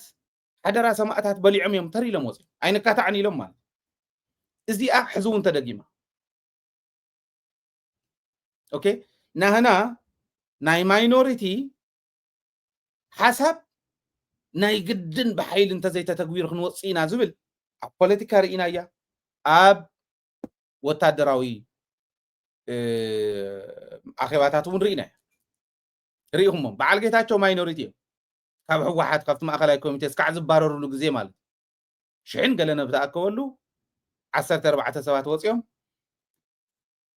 نحنا زولنا انت زي كونه يلو تشحن قالن زولو يودق نحنا ملاق بالدونغا زولنا يو يسمري له كاوزن لعل جيجايل نو قبل نيرو حزبي تطنقو قبل نيرو حزبي سرا اب سراويتون تدقيما لعل خلت ميتن قالن ازازب استاكلوا 11 ازازتي نحنا زولنا يو ناي قد انت زي كونه يلو هم دي وصاي أو ديمقراطياوي علم ديمقراطيا خسفنا لندن تعدي ندحر تسعير كاب دمصما تقبيلك يا خاتخ صبيب انت زي كونكا حمق انت زي هليكا وي تاوسان انسان عيون كتبل عني الكا فريحها خلي تلقو انت زي هليكا ناي ابزحا دمصي يخبر يتكبر ناي ابزحا دمصي تكبر ناي ماينوريتي ناي تمحيدت ناي وحدات دمص عي خبر كي سمعناكم لنا تدمصهم تسمع له ادلا انت خوينو ببغزيو خري حجين ماجوريتي زوسنو يخيد تبايلي زخيد ديمقراسي انت خوينا خنسفن صره ديمقراسي زخونه كايدا زخدو كن ا بوليتيكاون ا وتادراون رينه نو يبلن حزب شو اب عد زله يكونن حزب زله تجينا حزبي تمريت زني حزبي فلطو يتزولو زله انت يبل كم زله يرد كنجي غاتاتنا يزلعل زله حزي ازوم بحيلي نهنا وسان انت زي تتغبر لهم او يزولو انت وصيهم ممهر زي تغبر انت وصيهم ፖለቲካ ይንበረ ካሊ ይንበር ህዝብ ዘጋጭ ዝነበረ እንተ ወፂን ተምሊጡ ጸገም ይዝወስኽ እምበር መፍትሒ ይመጽ አዲስ አበባ ንምታይ ሃዲሞም ከይተሐዝ ኮይ ምጸላ ኮይኖም ክሰርሑ ኮይ ጌታቸው ታገብርና አዲስ አበባ ሃዲሙ ዛ ወረቀት ደርብ ይብሉ እዚና ክንሪኦ ዘለና ስለዚ ማንም ከይወጽእ ተሓታትነት ክሰፍን ተኻሊ ስራሕኩም ክኾን ክኽእል ኣለዎ ዝብል እምነት ይዘለን ካሊ ወድ ወረደ ድምጽ ወድ ወረደውን ተዓፊኒ ህዝብ ዘይፈልጦ ሓደ ታሪኽ ይኽነግረኩ ጌታቸው ይዕዝፈሎ ዝነበረሉ መዓልቲ ተማሊ ተንዝወፃ መግለፂ ተን ከምዚ ጌርናኩም ከምዚ ገበርናኩም ዝብል ብቅድም ተማሊ ጀሚረን ዝወፃ ጌታቸው መግለፂ ዝወሉ ወድ ወረደ ሰራዊት እቲ ካውንስል ወሲኑ كيدبل مجلس يوهب زي مدناغري حزب خي يدناغر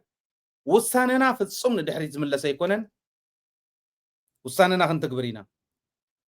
وساننا خنتكبر كلنا عمنغوز غبر زلو مجلسي زهو زلو مجلسي يكون كصحفه زلو ورقه حزب خي يدناغر كيد مجلس هاب توهيلو ناي سراويت مجلس خيب ناب تግራይ ቴሌቪዥን ከይድ ወድ ወረደ ልብበል ናው ኸይዱ ዝይሉ ማለት ትግራይ ቴሌቪዥን ሓቲትኩም ወይ ወድ ወረደ ሓቲትኩም ትረኽብዎ ወይ ካልኦት ሓቲትኩም ኣዘዝ ሰራዊት ሓቲትኩም ትረኽብዎ ይዛረብ ዘሎ ከይዱ መግለጽ ሂቡ መግለጽ ናይ ወድ ወረደ ከይትሕልፍዋ ኢልዎም ጌታቸው ተንዛ ዓበዳ ሚድያታት ተማሊ ህዝቢ ትግራይ ዋጋ ከፊሉ ዝመስረተን ብግብሪ ህዝቢ ትግራይ ዝመሓደር ሕዝቡን ከዲዕን ንጌታቸው ሰሚዕን ናይ ሰራዊት ድምፂ ዓፊነን ሕዚ ተሰራዊት ጽቕል ዝርኤ ነዚያ እዚ ኣውዚ እዩ ኣነ ሕዚ ሓደ ግዜ ኣነ ዲክታተርሺፕ ንኽህሉ ኣይደለም ከምዚ ዝበለ ሕሉፍ ውልቀ ምልኪ ይመጸሎ ዘሎ ኩነት ግን ሰራዊት ስልጣን ንኽሕዝ እንታይ ኮነ ሕጊ ንኽኽብር ናይ ግድን ክኸውን ክኽእል ኣሎ ተንከም ዝገበራ ሚድያታት እንተኾነ እቲ ናይ ሰራዊት መቐደም ህይወትና ሰላምና ህልውና ናብኦም ተንጠልጠለ ስለ ዝኾነ ተዘይኮነ ግን እቲ ናይ ሰራዊት ተዓፊ ንኽተርፍ ኣይነበረ ንምንታይ ባዕሉ ወዲ ወረደውን ፀገም ስለ ዘለዎ እምበር ደደቢት ሚድያ እኒሄው ወይ ነቱ ናይ ዓዲ ናይ ሎካል ስቱድዮና ማኔጀር ወይ ንሃይለ ደው ኢሉ መግለፂ ክንህብ ደሊና እንተዝብሉ كل نجرنا قديفنا قدميان سراويتنا قدميان حزبنا سلنهب كنهوم نيرنا تفليه تلفزيون يقول له على حنتي ساتلايت ينزل لنا على حدا كامباني ينزل لنا تقرأي تلفزيون يكون دمس ويانا يكون ددبيت يكون هاي تفليه نجر له ندوم دوم يقو حالفلون يرو ددبيت كعما يسو بزح رأي سلازلوه حزبنا زكاتاتل ببزح ددبيت سلازخونه بزح رأي ودو وردون صقم اللو مالتي እንደ ዳዊት ክንህቢና መግለጽ ኢሉ አይንኸልኦን ሕጅውን እንተኾነ ክትህቡ እንተደሊኹም ደውሉልና ስቱድዮና ናይ ዓዲ እውን ኪዱ ኣብ ዓዲ ይኹን ኣብ ወፃኢ ይኹን ክነስተኣናግደኩም ድልዋት ኢና ተህዝቢ ዝደልዮ ተህዝቢ ዝጠልቦ ተህዝቢ ዘኽብሮ ሚድያ ተጠቐሙሉ እምብለይ እንተኢሎም ቶም ካልኦት ንዕኦም ክተግድዱ ዘይትኽእሉ እንተኾኑ አለበለዚያ ግን ዓፊኖማ ተሪፎም ናይ ወዲ ወረደ መግለጽ ንምንታይ ትዋረዱ ኢኹም ዘለኹም ወዲ ወረደ بتنكل يسرح زلي لي اذا من حزون تخونه تخبره قال سو طعم يزدنقو له انت حزب الشرز ولا يدنقو يخبروا له قال سو ነገር ግን ዝግበር ዘሎ አንደር ሂስ ዋች መሆኑ ንሱ እንዳራአየ ንሱ እንዳፈለጠ ንሱ ደልይዎ ዝትግበር ዘሎ መሆኑ ከለኹ ይሕፍር ፈክለ ይኮነን አይ በሐቂ ኣብዘን ዝበሃላ ዘለዋ ዘይብሉ እንተኮይኑ ኢዱ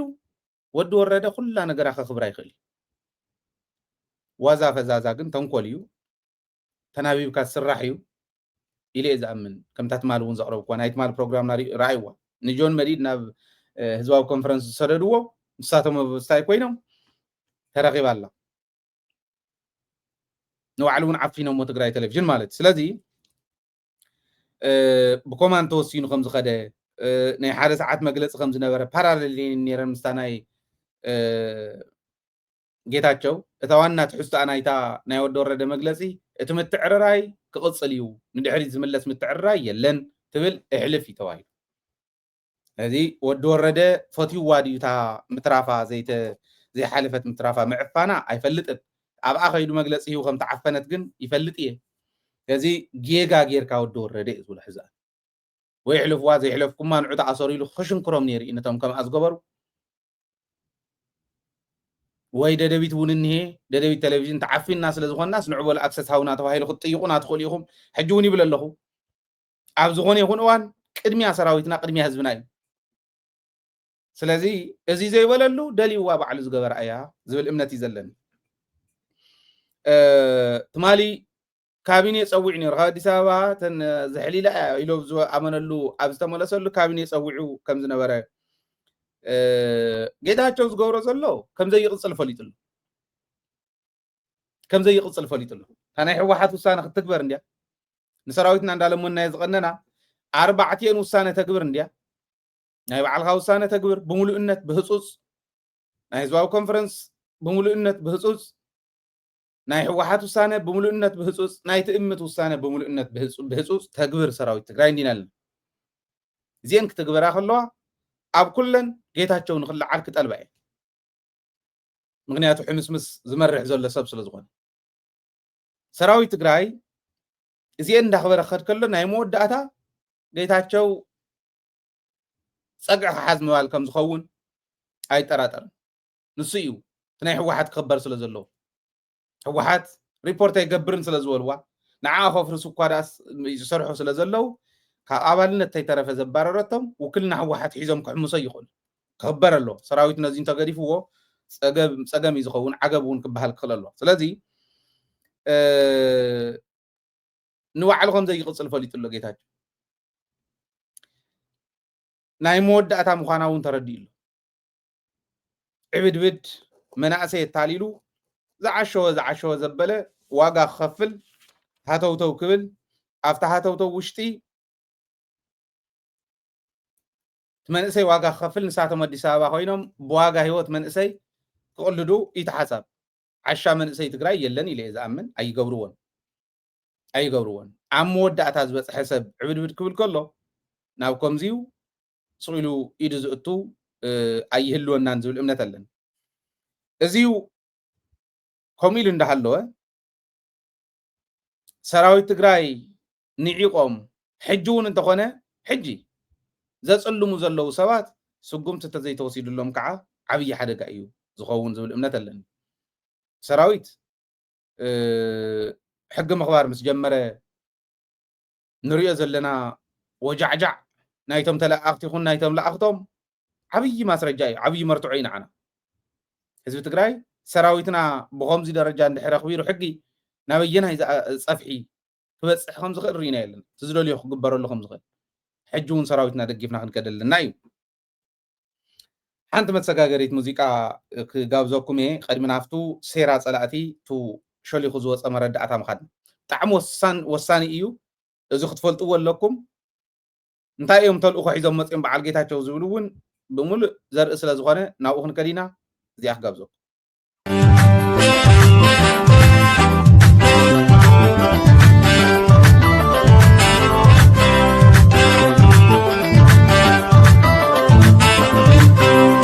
شمنا تقارو كبيرة داقم سرينا مسكيرة صاحي معريبة كم صحنا قلبي قنا قنا عمري أبرهان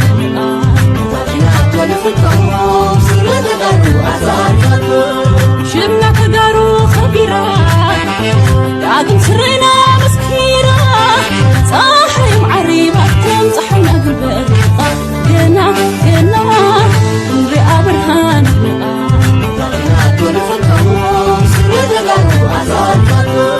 هم أمي سرة ويان تتدارو زورا رسوك ولد ولدو قتلو يدانو أصيرو لا يكون من جعمو كتبو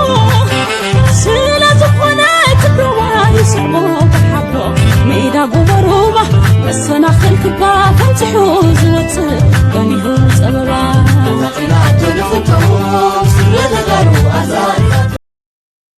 ስለዚ ከምቱ ቀደም ኢለ ዝብሎ ዝነበርኩ ሰራዊት ትግራይ ደጊፍና ውሳነ ሰራዊት ትግራይ ብምሉእነት ንክትግበር ናይ ኩልና እጃም ስለ ዝኾነ ኩልና እጃምና ክንዋፃእ ክንክእል ኣለና ዝብል ከቕምጥ እሞ ካብኡ ሕዚ ናፍታ ሸሊኻ ዝወፀት መረዳእታ ንኸይድ እዚኣ ጭብጥ ሓበሬታ እያ ህዝቢ ትግራይ ኣብ መላእ ዓለም ዘለኻ ኣብ ውሽጢ ትግራይ ይኹን ካብ ትግራይ ወፃእ ዘሎ ክርድእ ኣለዎ ኢለ እየ ዛን እዚኣ እንተተረዲእናን ጥራሕ እዩ እቲ ንመፍትሒ ፀገምና ዝኸይድ ዘሎ ውሳነ ሰራዊት ክንድግፎ ንኽእል ክንርድኦ እውን ንኽእል ፀላእቲ ከባቢ 8 ዝኾና ዕዮን ክልተ መጠንቀቕታን እየን ተዋሂቦም ነቶም ተለኣኽቶም ንበዓል ጌታቸው ተዋህቦም ማለት እዚአን ክንገብር ኢና 8 ሕዚ ዘልዕለልኩም ሓቢርና ክንሰርሐን ኣለና እዚአን 8 ክስርሓ ከለዋ ግን ፈይል ንኸይገብራ እውን ክልተ መጠንቀቕታ ኣሰንዮም እዮም ሂቦም እቲ ሓንቲ መራሕቲ ሰራዊትን ፖለቲካን ትግራይ ምስ ፀላእቲ ይሰርሑ ኣለዉ ዝብል ብፕሮፓጋንዳ ብሚድያ ናይ ኢትዮጵያ ክኸይድ እዩ ንስኹም ብተቆፃፀርኩመን ሚድያ እውን ስርሑ እንዳወፃኹም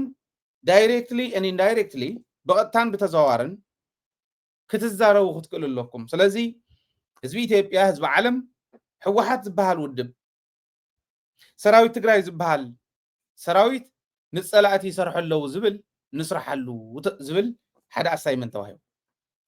ኢትዮጵያ ትሰርሓሉ ኣላ ብርሃኑ ጁላ ዝሃቦ መግለፂ ሚድያታት ኢትዮጵያ ዝህቦ ዘለዋ መግለፂ ዝገብሮ ዘለዋ ትንተና በብቦትኡ እንዳወፁ ፖለቲከኛታት ኢትዮጵያ ዝገብርዎ ዘለው ሕወሓት ምስ ሻዕብያ ሕወሓት ምስ ፋኖ ሕወሓት ምስ ካሊእ እንተሎ ኦላ ዝበሃል እውን ሕወሓት ከም ዝድግፎ ኦኬ ምስ ካልኦት ዓድታት ምስ ተንፀረ ምስ ምዕራባውያን እንተይተረፈ ሕወሓት ትሰርሕ እያ ኢሎም የቕምጡ ባዕሎም ዝሰርሕዎ ዘለው እዚ ንሪኦ ዘለና ንሰምዑ ዘለና እዚዩ ምንም ካሊእ መረዳእታ የድልየኩም ኤግዛክትሊ ታተዋሃወት ኣሳይመንት ትማል ጌታቸው ፈሓቢልዋ ኣፍተን መግለፂ ዝሃበን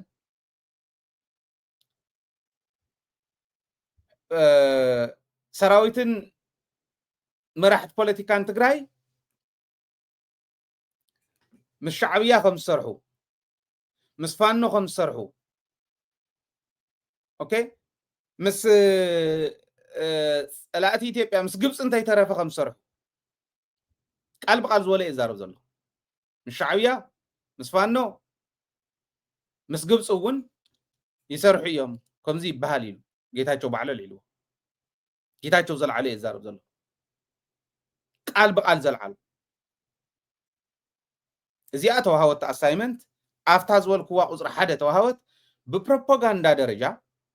ሕወሓት ዝበሃል ውድብን ቲዲኤፍ ዝበሃል ሰራዊትን ምስ ፀላእቲ ኢትዮጵያ ይሰርሕ ኣሎ ኢልካ ኢትዮጵያውያን ንምልዓዓልን ህዝቢ ትግራይ እውን ተኸፋፈለ ንምግባርን እዩ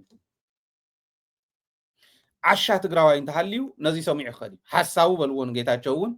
ሓሰውቱ በልዎም ነቲኦም እውን ምስ ማንም ዝሰርሕ የለ ብርግፅ ዶክተር ደብረፅዮን ኣብ መግለፂ ተዛሪብዋ ንሕና ምስ ሻዕብያ ምስ ኤርትራ ይኹን ምስ ኣምሓራ ምስ ሱዳን ይኹን ምስ ዓፋር ሰላም ኢና እንደሊ ብሰላም ክንውድእ ኢና እንደሊ ዘሎ ፈላላይ ምስ ማንም ይኹን ብሰላም ክንውድእ ኢና እንደሊ ኢሉ እዚኣ ተሸሪፋስ ምስ ሻዕብያ ይሰርሕ ኣለዉ ምስ ፋኖ ይሰርሕ ኣለዉ ምስ ግብፂ እውን ይሰርሕ ኣለዉ ኣቢላቶ ንጌታቸው እሞ ልቢ ዘለካ ትግራዋይ ዲኻ ነዚ ሕዚ ተንጨብጭበሉ ሰብዚ ይተኣሰር ሰብዚ ይተሓዝ ይተሓተት ናብ ዝኾነ ሓደጋ ከብፅሓና እዩ ይዝባል ቃል ብቃል ተዛረቦ ሓደ ጀነራል ናይ ትግራይስ ከም ዝነገረኒ ይብል ምስ ሻዕብያስ ንሰርሕ ኣለና ኢና ኢሉስ ነጊሩኒ ምስ ጀነራላት ሻዕብያ ንሰርሕ ኣለና ኢሉስ ሓደ ጀነራል ነጊሩኒ ዝበለ ሰሚዕኹም ኢኹም ቱ ቃለ መሕተቱ ዋ አንቱም ሰብ ሄሬር ኢኹም ማንም ሰው ኢልኩም ካብ ጎደና መምፅዎ ካብ ጎደና ኣምፂኹም ዓዲ ምራሕ መበልዎ እቲ ጀነራል እውን ኢልዎም ምን ወሎ ሓደ ጀነራል ከም እንተ ኢሉካስ ዓዲ ትመርሕ ስለ ዘለካ በልኩም ኣይበሃልን ከመይ ኢኹም ሰርሑ ዘለኹም ዳኣ ተባሂሉ ሒዞም ዓዲ እዚ ናይ ዓዲ ምስጢር ስለ ዝኾነ ዓዲ ከድሕን ዝደሊ መራሒ በሉ ጌጋ እኳ ተፈጢሩ እንተኮይኑ ከምኡ ገይሮም እንተኮይኖም ጌጋ ይብልን ኣነ ከምኡ ምርኻብ ፀገም የብሉን ተራኺቦም ናይ ሓቂ መፍትሒ ከምፅእ ዝኽእል እንተኮይኑ ይሞከር እሞ ኣጠናኽርዎ እስካዕ እውን ክፈልጣ እዩ ዝበሃል ናይ ዓዲ ሚስጥር በዓልካ ሒዝካ ኢኻ ትኸድ ከም መራሒ ኩኩዕ እንድቡፅ ፃወት ዘሎ መሲልዎስ ህዝቢ ትግራይ ምስ ሻዕብያ ይሰርሕ ኣሎ ምስ ፋኖ ይሰርሕ ኣሎ ምስ ግብፂ ይሰርሕ ኣሎ ንዓበል ፌደራል መንግስቲ ሕዚ እቶ ሓንቲ እያ ተሪፋቶ ጌታቸው ሓንቲ ኩለን ኣብይ ኣሕመድ ደልየን ፈፂሙ ኣሎ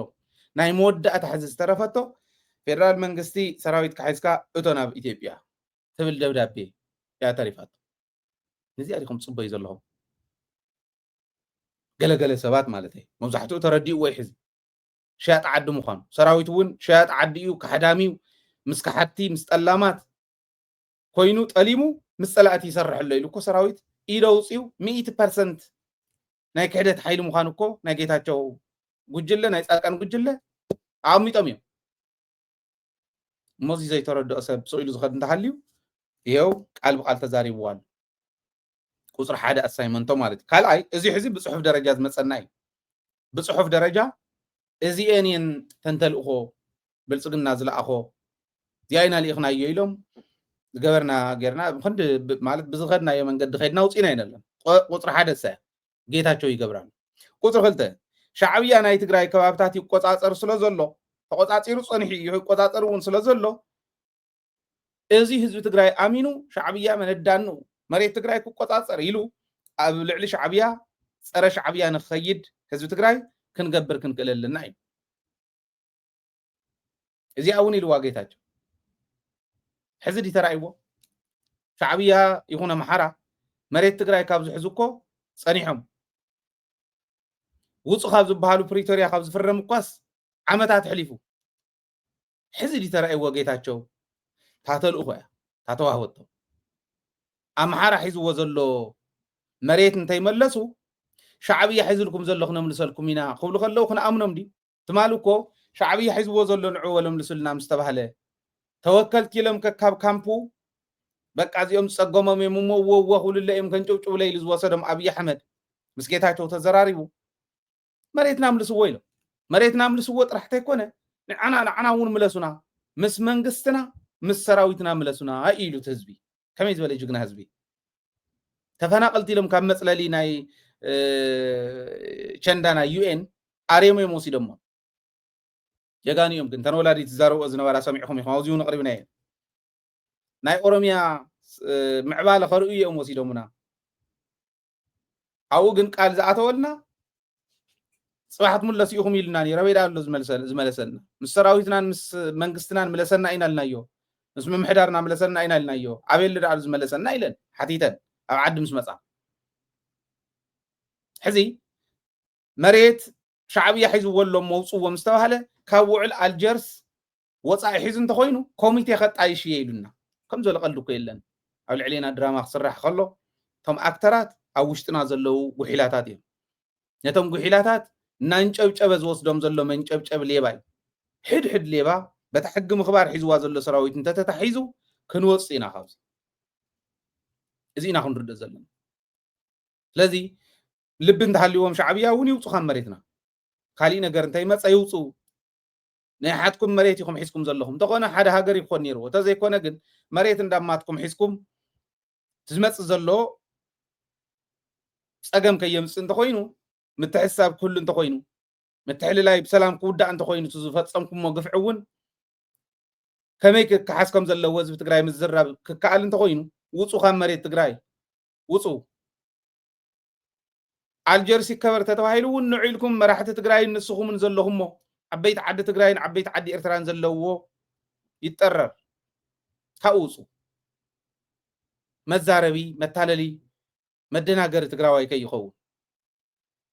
تزولو وزلو ግን ተልኡ ኮይኑ ካልአይቲ ቁጽር ተልኡ ያዚ አማል ሳልሳይ መጀመሪያ ግንባር አዘዝ ትኽገድለዎም ይብል እዚኦም አግድ ድሕሪኡ መበራውዓይ ቀጽሉ ዘሎ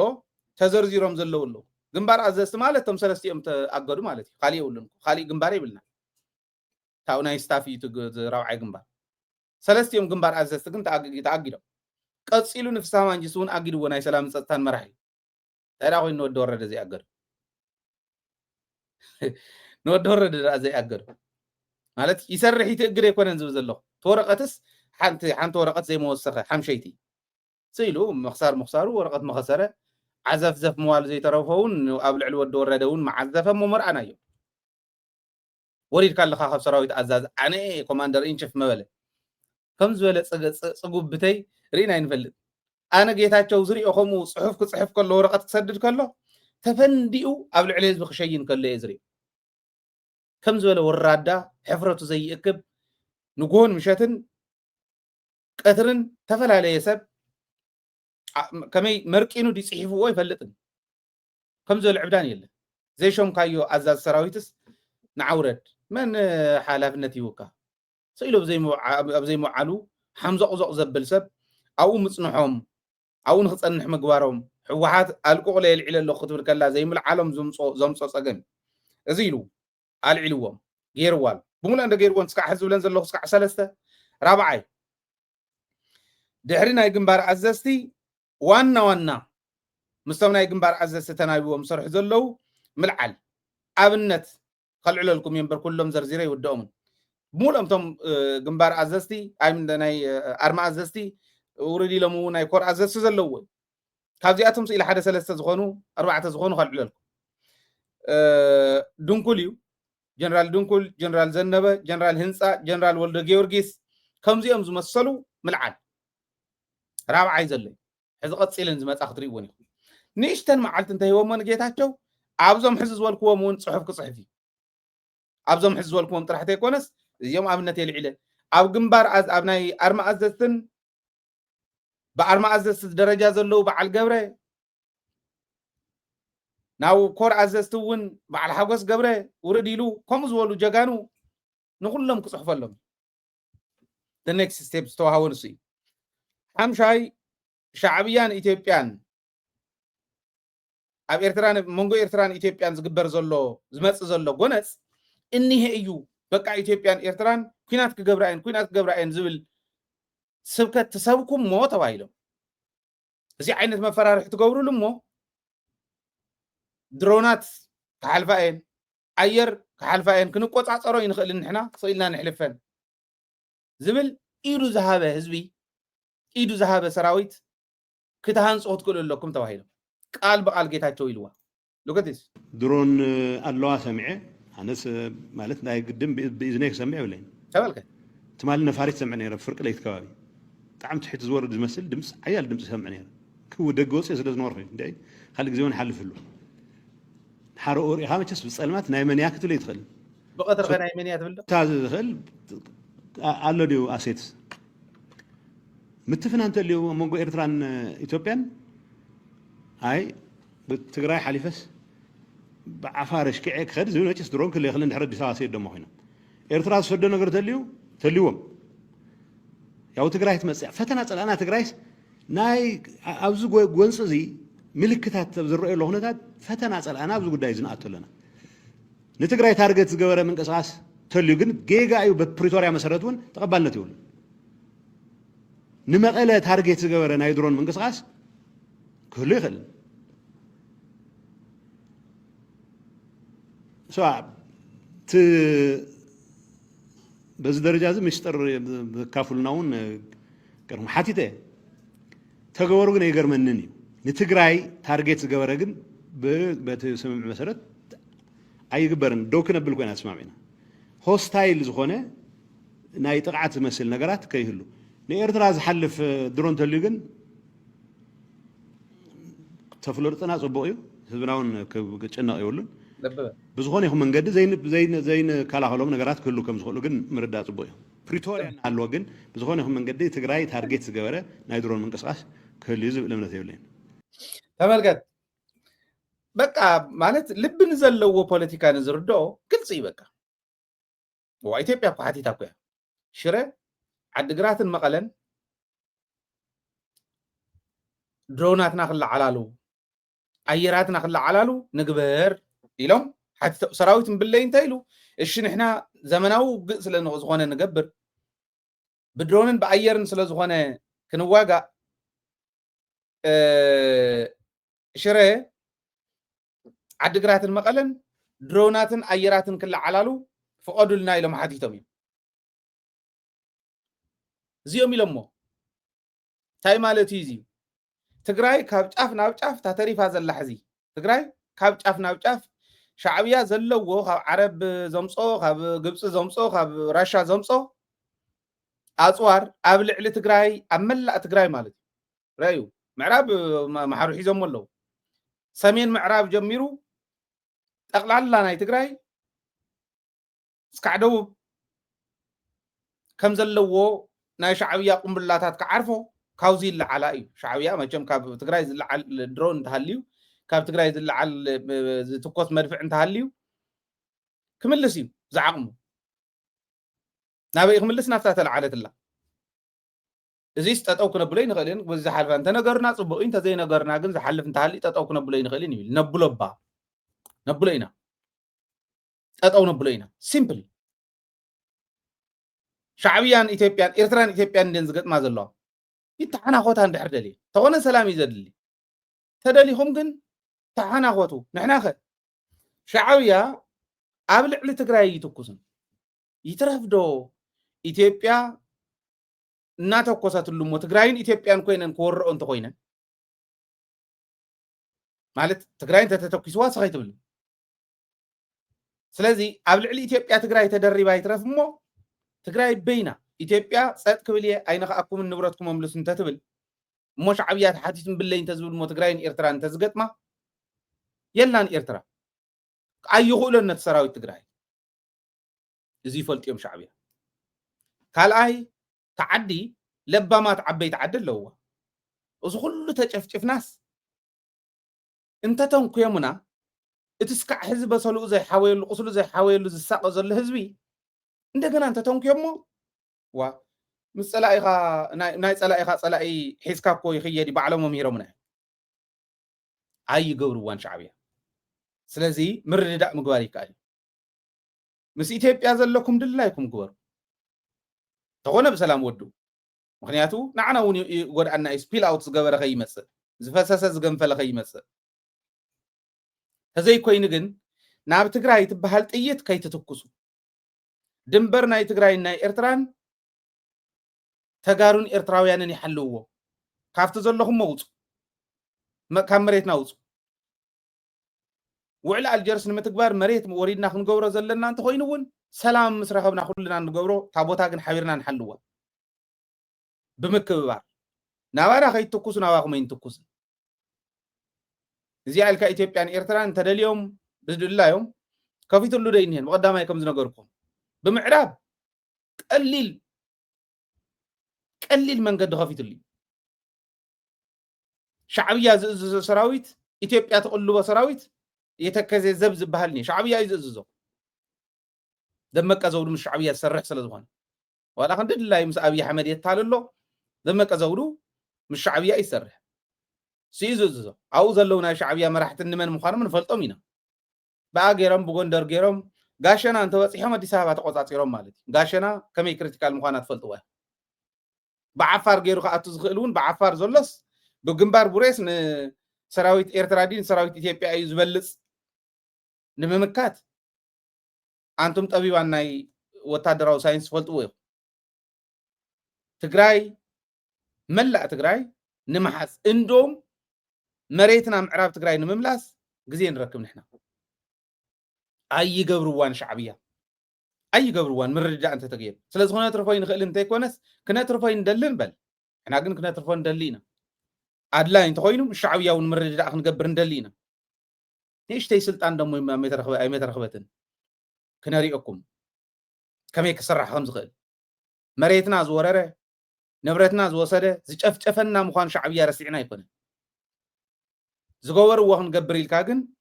مرسي እንዳሰوا اخا يتخد بسلام كودا يخيل ኤርትራ ስለዘይ ትخلو خمص ዝخل لازم مسرح እንዳተخاله بناي ጌታቸው እንዝርና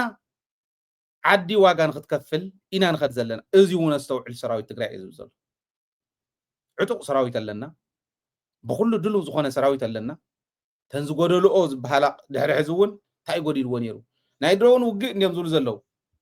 ካብቲ ዘሊለ መጽያ ተኩሰልኩም ትብል ድሮን ከይትርከብ እንታይ ንግበር باتي مصي ودي قيو موليطني تبل اير كايتركب انتاي نغبر تايت مدحنيتنا يزي سكوي هاتدال اوصا زلو تاي سخيبلن بزعوا تግራይ ዝብሉ ናይ ደና ቁርስ ብስበል ሓደ ወድስ ዝኾነ ጽሑፍ ጽሒፉ ሄሎ ችልድረን ይብል ቆልዑ ከም የለኹም ናይ ጽሑፍ ሽግር ንየኩም ሞ ቦልደ ይግበርን ኣነ ባዕለይ ፕሮፍ ገብረልኩም ፕሮፍሪድ ገብረልኩም ስደድዎ ናባይ ولا انت زي امن كلناتكم قلعوا يخم يلوم حق يقلعوا سيلهم عنجال خمزو دم سب ساتيو زهاتره تخان زمسلو سبات له اديسو زبال حد عنزر نيه بعل نصوم زلو وي سيل رخب دخون كفتر مسجيتاچو مزخونت ነገር كركب يلو زخون سبات اخاخيوم نسو ناي حزبي موخعناي ابسياتل ناي زنورو تغارو زقعمو ناي بابليك ميديا ناي كوميونيتي ميديا تطقمي وعنزرنات زرينا زنبل كمهم زول تاكيوم سخيبل مزعوا تግራይ مسخيبل مزعوا تግራይ داكو تግራይ نمدحان بر تግራይ نمطفا يكون ጌታቸው زعزفو صحيح بيلوم انكايا ترامب كميزل دنقرنا ايناي لاين يزخيد زلو ايناي بوليتيكاو مسمريه زختل زلو من يرحنا الله زول منم ترجم زلو رديت يولم كم زول سبات حيزو ጌታቸው ገብረ ዝኽእል ነገር ክንርኢ ንኽእል ኢና ግን ተዋና ከምኡ ካብ ዝገብሩ ሰራዊት ንኽዳሎ ዝጎደሎ ከማል ታይ ዝጎደሎ ድሮን ተመጽያታ ይግበር አየር ተመጽያታ ይግበር ዘመናዊ ዕጥቂ ካበይ ይርከብ እዚኻ ክትሓልም ነይርካ ከም ትግራዋ ሰራዊት ውን ንስ ይከማል ዘሎ ዘለዓለምና ዕጥቅና ካብ ጸላእትና እንዳዋልና ክንከድ ይብልና መስዋዕትነት ከፊልና ከም ነምጾ ስለ ዝፍለጥ ኣግባብ ይውልን ባህል ያን ነቱ መስዋዕትነት ንኸፍሎ ንዑ ሽፋን ክህብ ዝኽእል ድሉነት ገብርሞ ለሪዮ ጽዋርካ ካብ ጸላእትካ ትረክብ መስዋዕትነት ቀኒስካ ከም ዓይነት ምድላው ይድሊ ባህል ያን ሰላም ክንረክብ ኩናት ንኽነተርፍ ጸላእትና ከይዕንድሩልና ምድላውና ሓድነትና ምስጣምና تنحز السراويت جمير وني يسقم تقصيلنا ناي كلن 4 ውሳነታት ናይ ህዝቢ ናይ ህወሓት ናይ ሰራዊት ናይ ትእምት ተግቢርና ሓድነትና ኣስጢምና ክንዘለቕና ማንም ባንዳ ጽዋሕን ጎብ ማግኔት ክሰሓብ ይካል ክመጽ ይባዕሉ ተጋጌ ነይረ እንዳለ ክመጽ ሕግን ስርዓትን ተኸቢርና ማለት ስለዚ እዚ እዩ እዚ ትጌታቸው ውን ዝወሎ ተንተዋህኦ ኦሬዲ ኣብ ምንታይ ወፂና ኣለና ሓምሻይ ሻርሻይ ደገፍትኻ ፈሊኻ ንኻሊ እናጨናነቕካ ምኻድ ዝብል ይወሞም ደገፍትኻ ፈሊኻ ማለት ሓሲቦሞ ዝነበሩ ቀሊል እዩ ኣነ የኽብሮም እየ ነቶም ተጋድልቲ ነቶም ኣብ ትሕሉፍ ቃልሲ ግቦኦም ዝኸፈሉ ጀጋን እዮም ኣብ በረኻ ሕዚ መፅኦም ግን ጌጋ ሰሪሖም እቶም 11 ዝበሃሉ ኣብቲ ኣኼባ ይንኣቱን ናይ ማይኖሪቲ እንተዘይተኸበረ ብሓይልና ኢሎም ምዝራቦም ጥራሕ ኣይኮነን ጌጋ ድሕሪኡ ሕጂ እውን ንዕበሎ ክብሩ ኣቲኹም ኣለኹም እቲ ናትኩም ኣለና ኣርምኹም ክትእዝዙ ትኽእሉ ኢኹም በላ ኣዝዞ ክብሩ ምስ ተባሃሉ ሕጂ እየ ዝብል ዘለኹ እዛ ናይ ብቕድሚት ማሊ እምብልና ኢሎም ጌታቸው ዘይኣዘዘና ኣይንገብርን ዝበሉ ኣለዉ ነዞም ከምዚኣ ዝበሉ ሰራዊት እንታይ ገይሩ ኦቨርናይት ቀይርዎም ሓዲም ሰራዊት ማለት እዚ ግዜ ይወሃብን ኣብ ሰራዊት ክውሰን ዝግብኦ ጭራት ነብሪ ሒዝካ ምልቃዕ ከም ማለት እዩ ድሕር ሕዚ ለቕ ቀቢሎም ቀይሮሞ ምኽትሎም ዝነበሩ ኣርሚ ክመርሑ ቲኣቶም ግን ክድስክሉ ተገይሩ ከይወፁ ባህል እያ ንሶም እውን ከይወፁ ፖለቲከኛታት ዝበደሉና ብሕጊ ክሕተቱ ዝግብኦም ሕጊ እንዲኹም ተኽብሩ ዘለኹም ተፃርዩ ሊያቡ ዝተባሃሉ ተፃርዩ ከዳዓት ተባሃሉ ተፃርዩ ጠላማት ተባሃሉ ማን መንጭዋ ክልተ ዓንዴል ኮይኑ ናፍቲን ዘላግዕ ዝነበረ ከይወፅእ ወፅኦም ኣዲስ ኣበባ ኮይኖም ከፍ ኢሎም ሰርሑ ዘለዉ ንፈልጥ ኢና ብሕጂ ግን ከይወፁ እንተሎ ንሶም እውን ተረዳዲእካ መምላስ ክከኣል ክኽእል ኣለዎ ማለት እዩ ሻውዓይ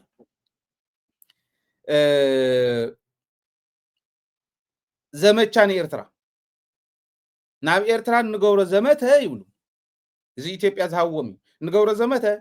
እቲ ዝተረፈ TDF በቶም ደገፍትኻ ክምራሕ ግበር ንጉጅለ ጻድቃን ንጉጅለ ጌታቸው ተዋሃቡ ኣሳይመንት ብደገፍትኻ ክምራሕ ግበር መንዓሻ ኣሎ ተይእረምን ዝበለ ስጉም ተወሲዱት ሰራዊት የማዓራር ኣሎ ህዝቢ ደግፍ ኣብ ጎኒ ሰራዊት ካኹን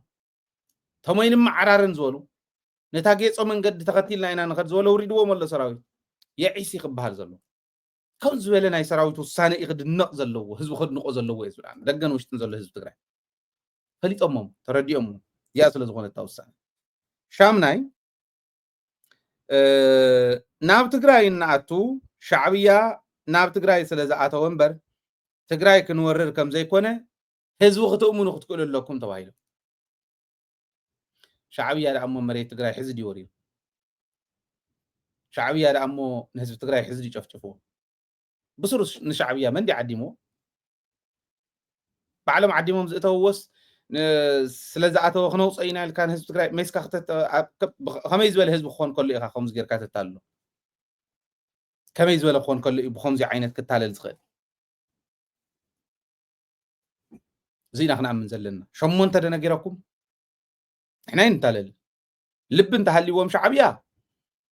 انتم مهران تغارو كتسرحوا ዘለኩም ኣሎ ኣነ ፖለቲከኛታት ጥራሕ ክንኣምን ኣለና ኢለ ኣምን ኣነ ባዕለይ እውን ክገብሮ ዝግባአኒ ኣሎ ምሁራን ተጋሩ እንበሃል በብኸባቢኡ ዘለና ኤምባሲታት ኮሉና ኤርትራ በብኸባቢኡ ቆንጽላታት ኮን እኒሄ ኮንስሌት እኒሄ በብኸባቢኡ ኤርትራውያን እኒሄው ዋላ ናይ ህግደፍ ደገፍቲ ይኹን ብዝኾነ ይኹን መንገዲ ቁፅሪ ሓደ تزحزو مريت يوصل ولا زدرادر زكاتع مريت انت خوين بوعل الجرس حبيرنا إن نصرح انبر بحيلة يتحزن نور تصرح لهم واقع خفلكم تخكل يكون اوكي ابزي ابو سوء حزب تግራይ واقع خفلكم ويهم حنا مفدا يكعل نيرو قلنا تفرادخ يكونن بحقي بسرعات بسلام كودع زخيل سلا زخونه صراحه هذا مريتنا وصو مريتنا نخوصو مزراب يكال ቁፅሪ ክልተ ናብ ትግራይ ከይትኩሱ ትግራይ እውን ከይትኩሰሎም ምርዳእ ይከኣል ቁፅሪ 3 ዘሎ ፈላላይ ዓበይቲ ዓድን ምሁራንን እናራኸብካ ክግበር ይከኣል ሻዕብያ መሬት ስለ ዝወረረ ናይ ትግራይ ኢና ንኣቱ ዘለና ናብ ትግራይ ንኣቱ ዘለና ኢሎም ከኣቱ ግን ነውሪ እዩ መጀመርያ ውዕል ፕሪቶሪያ እዩ ዝትርጎም መሬት ትግራይ ኣምሓራ ዝሓዞ ኢትዮጵያ ባዕላ ዝሓዘቶ ሰራዊት ኣጣይሾም ዝሓዝዎ ይልቀው ካልኣይ ቀፂሉ ዝመጽእ ናኒ ኤንዲኤፍ ዝኾኑ ይውፁ እንዲዩ ክወፁ ኣለዎም ሻዕብያ እውን ይውፃ ኣምሓራ እውን ይውፃ ሽዑ ትሕቶ ክእመን ነይሩ መሬት ትግራይ በቲ ቆሪፅካ ሒዝካስ ሻዕብያ ሒዙ ኣሎ ኩሎም ሒዞሞ እዮም ትኽክል ኩሎም ፀላእትና እዮም ትኽክል ግን ንዕ ፀላእ እዮም ኣዋቑዕኒ ኣታሊለ ክወስደኩም ግን ክብለ ይኽእልን ከሽከዓና ይኽእልን ኣውዚ ኸታልሎም ዝኽእሉ መራሕቲ እንተሃልዮም እውን ህዝብና ሒዝና ክንቃለሰኩም ኢና ክንቃለሰኩም ኣቲና እውን ክንቃለስ ንኽእል ኢና ምንም ጥርጥር የብሉ ህዝቢ ተወሳኒ ኦኬ ስለዚ ህዝቢ ትግራይ ነዚዩ ብወሳንነት ተረዲኡ ክኸዶ ዘለዎ ማለት እዚአን ሸሞንቲአን ተዋህቦም ኣሳይመንት እየን መጠንቀቕታ እውን ክልተ ኣለዋ ቁፅሪ ሓደ እዚአን እንተዘይተግቢርኩም ኣባኹም ኢና ክንለዓል ማኖም ክእሞም እዮም ጻድቃን ማኖ ንኽእ እዩ ባዕሉ ቆንጠብጠብ ክብል ጌታቸውን ካብ ብዙሕ ግዜ ኢማኖ ንኽእዩ ስኢሎም ሰብ ከም ዘይኾኑ እውን ክገብርዎም ይኽእሉ እዮም ከዋርድዎም ይኽእሉ እዮም ዝሓዝዎ መረዳእታ እኹል ስለ ዝኾነ ኣብዚ ደረጃ እዚ ኣለዉ እዚ ኮይኖም ናይ ባዕሎም ኣበሳ መኽደኒ ህዝቢ ትግራይ በብመዓልቲ ዋጋ እናኸፈሉ ክነብሩ ዝደልዩ ሰባት እዮም እዚ እቲ ሓደ መጠንቀቕታ ቁፅሪ ክልተ ስልጣን እዩ ኣብኣ እናሃለኹም ስልጣንኩም ሕዲግና ካሊእ ንክሕዞ ጌርና እቲ ካሊእ እውን ንዓኹም ክለቀኩም ዘይኽእል ሰብ ክንገብር ንኽእል ኢና ሕዚ ይፅውዕዎም እዮም ነቶም ካልኦት እውን ነቲኦም ይፅውዕዎም ነቶም ካሓቲ እውን ይፅውዕዎም ገይሮም የብሉ እሞ ኣብ ክልቲኦም ማዕረ ርዲኢት ከም ዘለዎም ማዕረ ረኣያ ከም ዘለዎም መሲሎም ንክልቲኦም ይረኣይዎም ሓደ ነቲ ሓደ ከይሸምዎ ነቲ ሓደ ከይሸምዎ ዓይነት ኣተሓሳስባ ንክሕድሩ ይገብርዎም እዚ በቃ ንስልጣንካ ክበሃል ህዝቢ ትግራይ ሸይጠዋላ ክሓድር እየ ዝብል ዝጎዩ ንሪኦ ኣለና ማለት እዚ እዩ ብካሊእ መንገዲ እዚኦም ቶም መፈራርሕን ቶም ዝወፀ መረዳእታ እዚ ተተዋህቦም ኣሳይመንት እዚ ካሊእ ከዓ ንናይ ኣምሓራ ኢሊት ናይ ተስፋሕፋሕቲ ደገፍቲ ናይ ኣምሓራ ክብል ከለኹ ናይቲ ህዝቢ ወኪላት ኣይኮኑን እቲ ህዝቢ ምስኪን እዩ ተታሊሉ ዝመፀ እእሚኖም እሞ ንዘመናት ንሶም ክሰርሑ ከለዉ ብሚድያ ንሕና ናይ ሚድያ ትርጉም ዘይፈለጥና ናይ ሚድያ ረብሓ ዘይፈለጥና ሚድያታት ከይስራሓ ከይምስረታ ተንተመስረታ እውን ንኽዓንዋ እንዳገበርና ኢና መፂና ማንም መጭበርበር ሚድያ ዝዕኑ ከም በዓል ኣሉላ ዝበለ በቃ እዚ ኮ እቲ ናይ ትግራዋይነት ስንፍና ኢለ ዝገልፆ ኮይኑ ኣሉላ ከጭበርብር ከሎ ክሽንከር እዩ ነይርዎ ሕወሓት እውን 50 ዓመት ዝገበረት ውድብ ሓደ ኣክቲቪስት እውን የብላ ሓደ ኣክቲቪስት ሚድያ ሞግደፍዎ ሓደ ኣክቲቪስት ከፍርዩ ዘይከኣል እዮም በቃ ብሄር ብሄረሰብኩም ሳና እዮም እንዳበለ እናተኣነነ ዝኸይድ ክራባት ገይሩ ኣፅሪሪ ኢሉ ቪኤት ዝነድእ ፖለቲከኛ ዲ ክበሃል እዚ ኣዝዊሩ ዘይሓስብ ሚድያታት እኮ እስራኤል ራይዋ ናይ እስራኤል ሚድያታት ተን ፍሉጣት ሚድያታት ጥራሕ ኣይኮና ናይ ዓለም ሚድያታት ናይ እስራኤል ሚድያታት ኮይነን እየን ዘገልግላ ኦኬ እንተርፊ ዝተወሰነ ክስግደፍዎ ፐብሊሽ ክንገብር ሓደ ግዜ ነጊረኩም እየ ንሕና ዝተዋሃበና ኮመንትስ ምስ ናይ እስራኤል ኣብ ጋዛ ምስ ጋዛ ኣወዳዲርና ኣብኡ ዝተፈፀመ ትግራይ ዝተፈፀመ ኢልና ክነወዳድር ሞኪርና እዚ ኣውፅዋ ኢሎሙና ቃል በቃል ክንደየናይ ዝኣከለ ሚድያ ከም ዝሰርሑ ኣብ ኣካዳሚያ ከም ዝሰርሑ ኣብ ሳይንስ ከም ዝሰርሑ ዘርኢ መራሕቲ ሕወሓት ኣብዚዩ ውዱቃት እዮም ሚድያ የብሎም ንምውል ነርና ኢሉ ጌታቸው እምበር ሓሳዊ በልዎ ሓንቲ መዓልቲ 5 ቅርሺ ሂቡ ወስቲዎም እንተኮይነ ይፈልጥን ነቶም መዊልና እዮም ዘሎ ንኣሰና እዩ መዊልና እዩ ካብቶም ንምውሎም ዝነበርና ሚድያ ይልዎ ሓሳዊ በልዎ ከምኡ እንተዝኸውን ካብ ጌታቸው ንላዕሊ ዝድግፎ ይመነበረን ድሕሪ ዝምውሎ ነይሩ ኮይኑ ኣይኽእሉን ናይ ሚድያ ብምስራት መግደፍዎ ባዕልና ዘይንስና መሲልና ዝመስረትና ኣሎ መፅኦም ክዛረበ ይኽእሉ ለሚና ኢና ነምፅ ገለገሊኦም ሰረ እስኪ ኩነታት የፍልጥ እስኪ ይፍለህ ይብሉኻ ሃይለ ዳሞ ምስ ፈለየ ምዝራብ ዳዊኒ ይፍለ ዘይብል ኣነስ ንኽፈሊ ክትቃለስ ኣለካ ምስ ህዝብኻ ኮይንካ ኢልና ኮይና ንቃለስ ዘለና ይፍለ ዝብል መራሒ ሕወሓት ግን ትረክብ ሚድያ ክምስረት ይትረፍ እሞ የብሎምን እቲኦም ግን ኢሊት ኣለዎም ኣኻፍቲ ኢሊት ናይ ኣምሓራ ዝበሃል ናይ ተስፋሕፋሕቲ ዝበሃል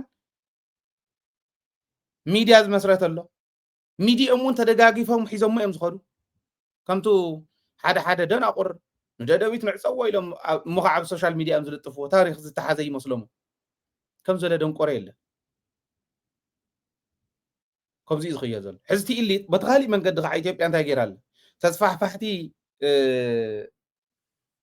ኢሊቶም ክእክቡ ሚድያታቶም ክእክቡ ብምግባር ሕዚ እንታይ ዝብል ሒዞም መፅኦም ኣለዉ ናባይ እውን ሰደሞ እዮም ባይዘው نابا يتدمي صحف رأيهم أنببهم اندحري واصيل كايس كنزارارم دلينا after team كن اتوكاي لمني قال عدليه يكون قال عون الله تتحساسبا نور سلازوان تسردو لينتاي حزي ناي وسن ناي بوردر مالتومي ناي وسن ناي حلف بدلن حلف نبرتن ممللاس كمزي مملاس قال زبل اي نوري واتم سبا انت اتاب طعم كوي زغرم طعمي يحزن ما خمزي እንዳወል نحلو خمز ول صلات حسكاس كم جيتاچو زول حدا عزاف حسكا مراح يخبحل نور كوي بقى ناي وسن ጉዳይ ተወረረ መሬት ናይ ቅድም ሕዝብ በዲልኩምና ንብረት ወሲድኩም لازم بحال اي نوري بقى سخي بحال حزي بقى ፌደራል መንግስት ነምሐራን ትግራይን ከጠፈ ስለዚህ የሰሜን ህዝብ ሊያጠፋ ስለመጣ ንኤርትራውን ትግራይውን ነምሐራውን ከጠፈ ስለዚህ መጸ اي نوري بقى سقيلو يتحز مهسس جينوسايد يزولانس نسو እንዳጸዋዕና ወይ እንዳበልና ነንበረ ይኮነን ዝብዘሎ መሬትኩም አው ዝንሄኩም ዝወሰድና የንብረትኩም አው ዝንሄኩም ኦኬ ዝበደሉናኩም በደልውን ክንከሕሲና በዚ እንታይ ክንከሕሰኩም ንረዳዳ ሕጂ ዝበደልና ይመልስና ኣለና በሉ ሕጂ ጸላእለና ናይ ሓባር ሙንቃለስ እዚ ከአምነሉ ኽእል እዚ አውን የለ መልሰሎም ይብጽሑፉን በቃልውን እዚ ምግባር ይካሊ በቃ ዝሓዝና ይሕዝና ንጽናሕ ሲልና ንዋጋ አዮን ኢትዮጵያ ግን መን ይኻንስኻ ኮሚልካ ትሽውድ ምህሰስ ጀኖሳይድ መውረር መሬት ትግራይ መረስዒ ማለት እዩ የጽንሕዎ መዋዕ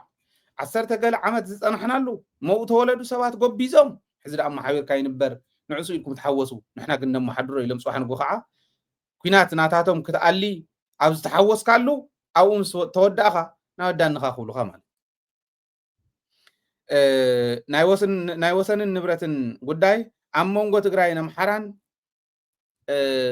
ፍጹም ምክንያት ክኾን ስለ ዘይኽእል ንድሕራይ እውን ስኢልና ንሕለፎ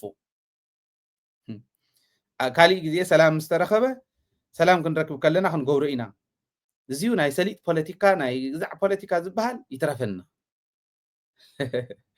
ከምዘ ለቐሊል ንዓይ ናይ ዘመን ድራማ ኢለዩ መሊሰሎም እየ ዝግብኦም ከጽሕፉልኩም ክሰድልኩም ይኽእሉ እዮም ሰደዱልኩም ሰባት ከም ዝህልውን ኣምነ እየ ምክንያቱ ንሃይለ ጥራሕ ኣይኮነን ስደድ ሃይለ ጥራሕ ኣይኮነን ናይ ትግራይ ስኮላር ናይ ትግራይ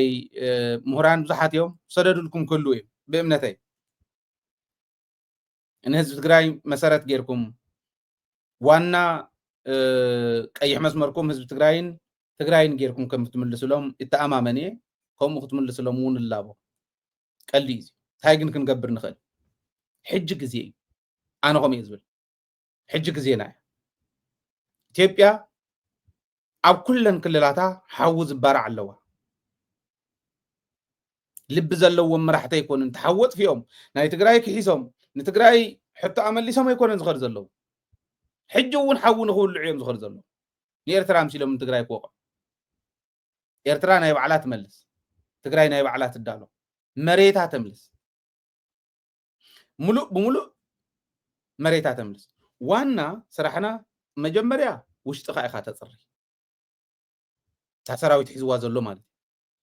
ሙሉእ ክኸውን እቲ ምፅራይ ግን ናይ ሕወሓትን ናይ ህዝባዊ ኮንፈረንስን ናይ ትእምትን ክውሰኸ ክኽእል ኣሎ እዚአን ቶሎ ተግብርዎን ናብቲ ናይ ሰራዊት ሓዊስኩም ማለት እዩ ቁፅሪ ሓደ እዚኣ ኣብ ምትግባር ከም ሚድያ ዝህቦ ኣገልግሎት ክንህብ ኢና እንታይ ንስና መሲልና እንዳኸፈልና ኢና እዚ ሚድያ እዚ ሒዝና ዘለቕ ዘለና ከም ሚድያ ኣለና ከም ሕብረተሰብ ከም ህዝቢ እንሄ ህዝቢ ትግራይ እቲ ጅግና ህዝቢ ከም ሰራዊት ኣሎ እቲ ጅግና ሰራዊት መራሕቲ ሕጂ እውን ገመድ ናብ ክሳድኩም ምእታው ጀሚሮም ኣለዉ ትሕቲኦም ዘለዉ ክእትውሎም እዮም ድሕሪኡ ምብታን ሰራዊት ክጅምር እዮም ቅድሚ ናብኡ ምኻዱ ናትኩም ኣምሊስኩም ሕጊ ኣኽቢርኩም ከምኡ ዝገብሩ ዘለዉ መቐለዲ ኣብ ልዕሊ ህዝቢ ትግራይ መባጨዊ ዝጥቀሙሎም ዘለዉ ጉሒላታት ሓዝዎም ብሕጊ ሕተትዎም ኣባርርዎም ብሱር ተግብርዎ ጌታቸው ዝበሃል ውጅልኡ ይልቀቕ ጻድቃን ዝወከለ የብሉ ንሱ ብመንገዱ ኸይድ ምንም ጥርጥር የብሉ ክንሪኦ ኢና ለዚ እዚ ኢና ክንሓስብ ዘለና ዝብል እምነት ኣለና እዚ እንተጌርና ጥራሕ ኢና ክንዕወት ካብኡ ኸ እዚ ምስ ገበርና ውሽጥና ምስ ኣፅረና ኣነ overnight ሰራዊት ትግራይ መጸኩመሎም መልቆቁ ሰራዊት ኢትዮጵያ ምሓሩ ፍቲ ዘለኻ ፋኖ ዲ ኻሊእ ትበሃል ዘለኻ ወይ ተከዘ ዝበልካ ውፃና በልካና አወጅካ ይኮን ምንም ብዘየፍልጥ ክንሕዞ ንኽእል ኢና ጣብያ ናብ ጣብያ ወረዳ ናብ ወረዳ እናተሰጋገርካ ቀስ ብቀስ መሬትካ ትሕዝ መሬትካ ምስ ሓዝካ ክመፀካ ዝኽእል ኩሉ ናይ ዓለም ቴክኖሎጂ ዘጽንዑ ናይ ዓለም ናይ መላእ ሃገራት ዓለም ጠለብ ዘጽንዑ ዲፕሎማሲ ዝሰርሑ ኦኬ እዚ ጌርካ ተኻፋፊልካ ከም ህዝቢ እቲ ብተልእኾ ዝተሞከረ ሰብ ክመርሑ እንዳገበርካ መኻድ ይከኣል ከምኡ ጌርና ኢና ክንነብር እስራኤል ንምንታይ ኩሉ ግዜ ኣብ ሚሊተሪ ይኹን ኣብ ሳይንስ ይኹን ኣብ ካልእ ይኹን ኩሉ ግዜ ኣድቫንስመንት ኣሎ ዴቨሎፕመንት ኣሎ እስራኤል እንዳደቀስካ ይኮነን እንዳሓርነኽካ ይኮነን ፀርፊ ኢልኩም መንበር ንሕርኒ ከለና መራሕቲ ይሕርኑ ከለዉ ዝበልክዎ ሽም እዩ ነይሩ ፀርፊ ኣይኮነን ኮኽ እናበሉ ንሓርነኹ እንዳሃለው ናሰርሰረ ነቐዚኣት ኣሎ ትሪእዎ ኣለኹ ጌታቸውስ ዓቕሚ ረኺቡስ ኣብዘይ ስልጣኑ ቢሉ እንቃዕሪሩ ዘሊሉ ናብ ሰራዊት ኣዘዝቲ ንዕወሉ ተለቕኩም ኣለኹም ኣጊደኩም ኣለኹ ዝብለሉ ዶ መተፈጠረ ይመስለኩም ኣይፍጠርን ኣይመተፈጠረን ተንመጀመርያ ዝብለን ዝነበርኩ እንተዝትግበራ ነይረ ሃይለ ዝበሎ ተግብሩ ማለት እዩ ጥራሕ ኣይኮነ ህዝቢ ዝብሎ ዘሎ ተግብሩ እዚ ክግበር ዘሎ ኣብ መንጎ ኢትዮጵያን ኤርትራን ምንም ዘይተርፍ ኩናት ይመጽእ ከም ዘሎ ኣይጠራጠር ዘይተርፍ ኩናት ይመጽእ ከም ዘሎ ኣይጠራጠር በዓል ኣብይ ኣሕመድ እውን ኢሉ ንሕና ድሮን ነምርት ኣለና ሱ 23 ነምርት ኣለና ከምዚ ንገብር ኣለና ይብለና ኣብይ ኣሕመድ በዓሉ ዝበለ ይዛረብ ዘሎ ስለዚ ንሱ ብምርኣይ ጥራሕ ምናልባሽ እውን መዘኻኸር ኮነኩም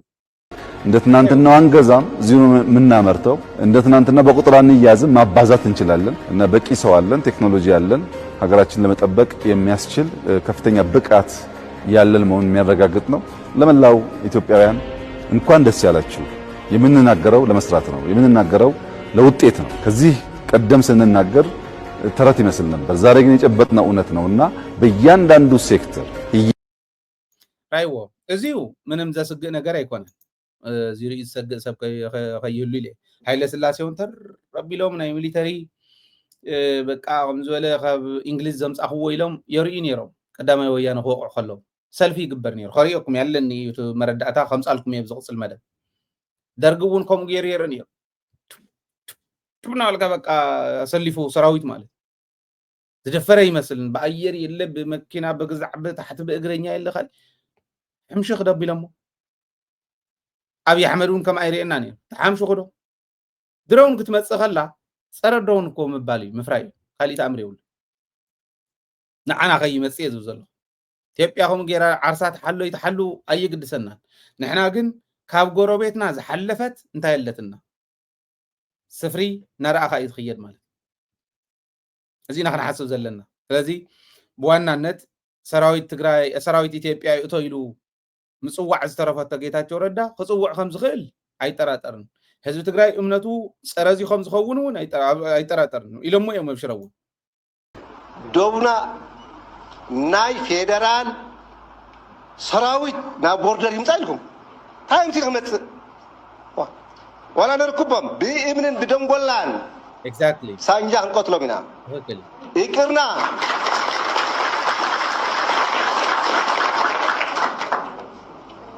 ይቅርና ብህብረት ሪኻያ ኳ ብጀካ ሲባን ስታይልን ናህና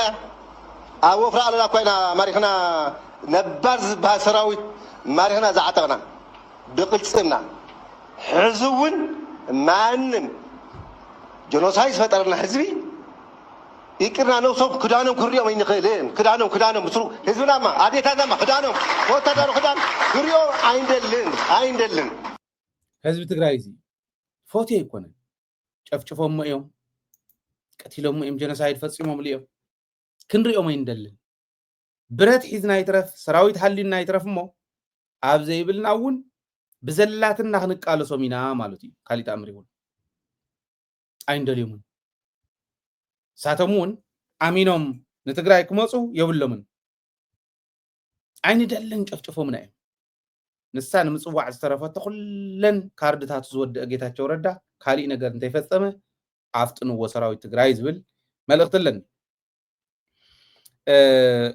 እዚ ኢለ ክዛዝምየ ናይ ሎሚ ካልኦት መረዳእታታት እውን ነይሮምኒ ግን ሰዓት ይኸደና ስለ ዘሎ ኣብዚ ክዛዝምየ ብካሊእ መደብ ክንራኸብ ኢና ናይ ኮማንዶ ትግራይ ተወሰነ ምርኢት ክጋብዘኩም እዮም መወዳእታ ንሱ እውን ብደንቢ ኢኹም ክትዛዝሙ ዘለኩም ክብል ደልየ ብወገነይ ግን ምሳይ ዝነበረኩም ፃኒሕቲ ይመስል ነይሩ ሰላም ምሳኹም ሰላምን ዓወትን ከዓ ምስ ጅግና ህዝብና ክኾን ትምኒተይ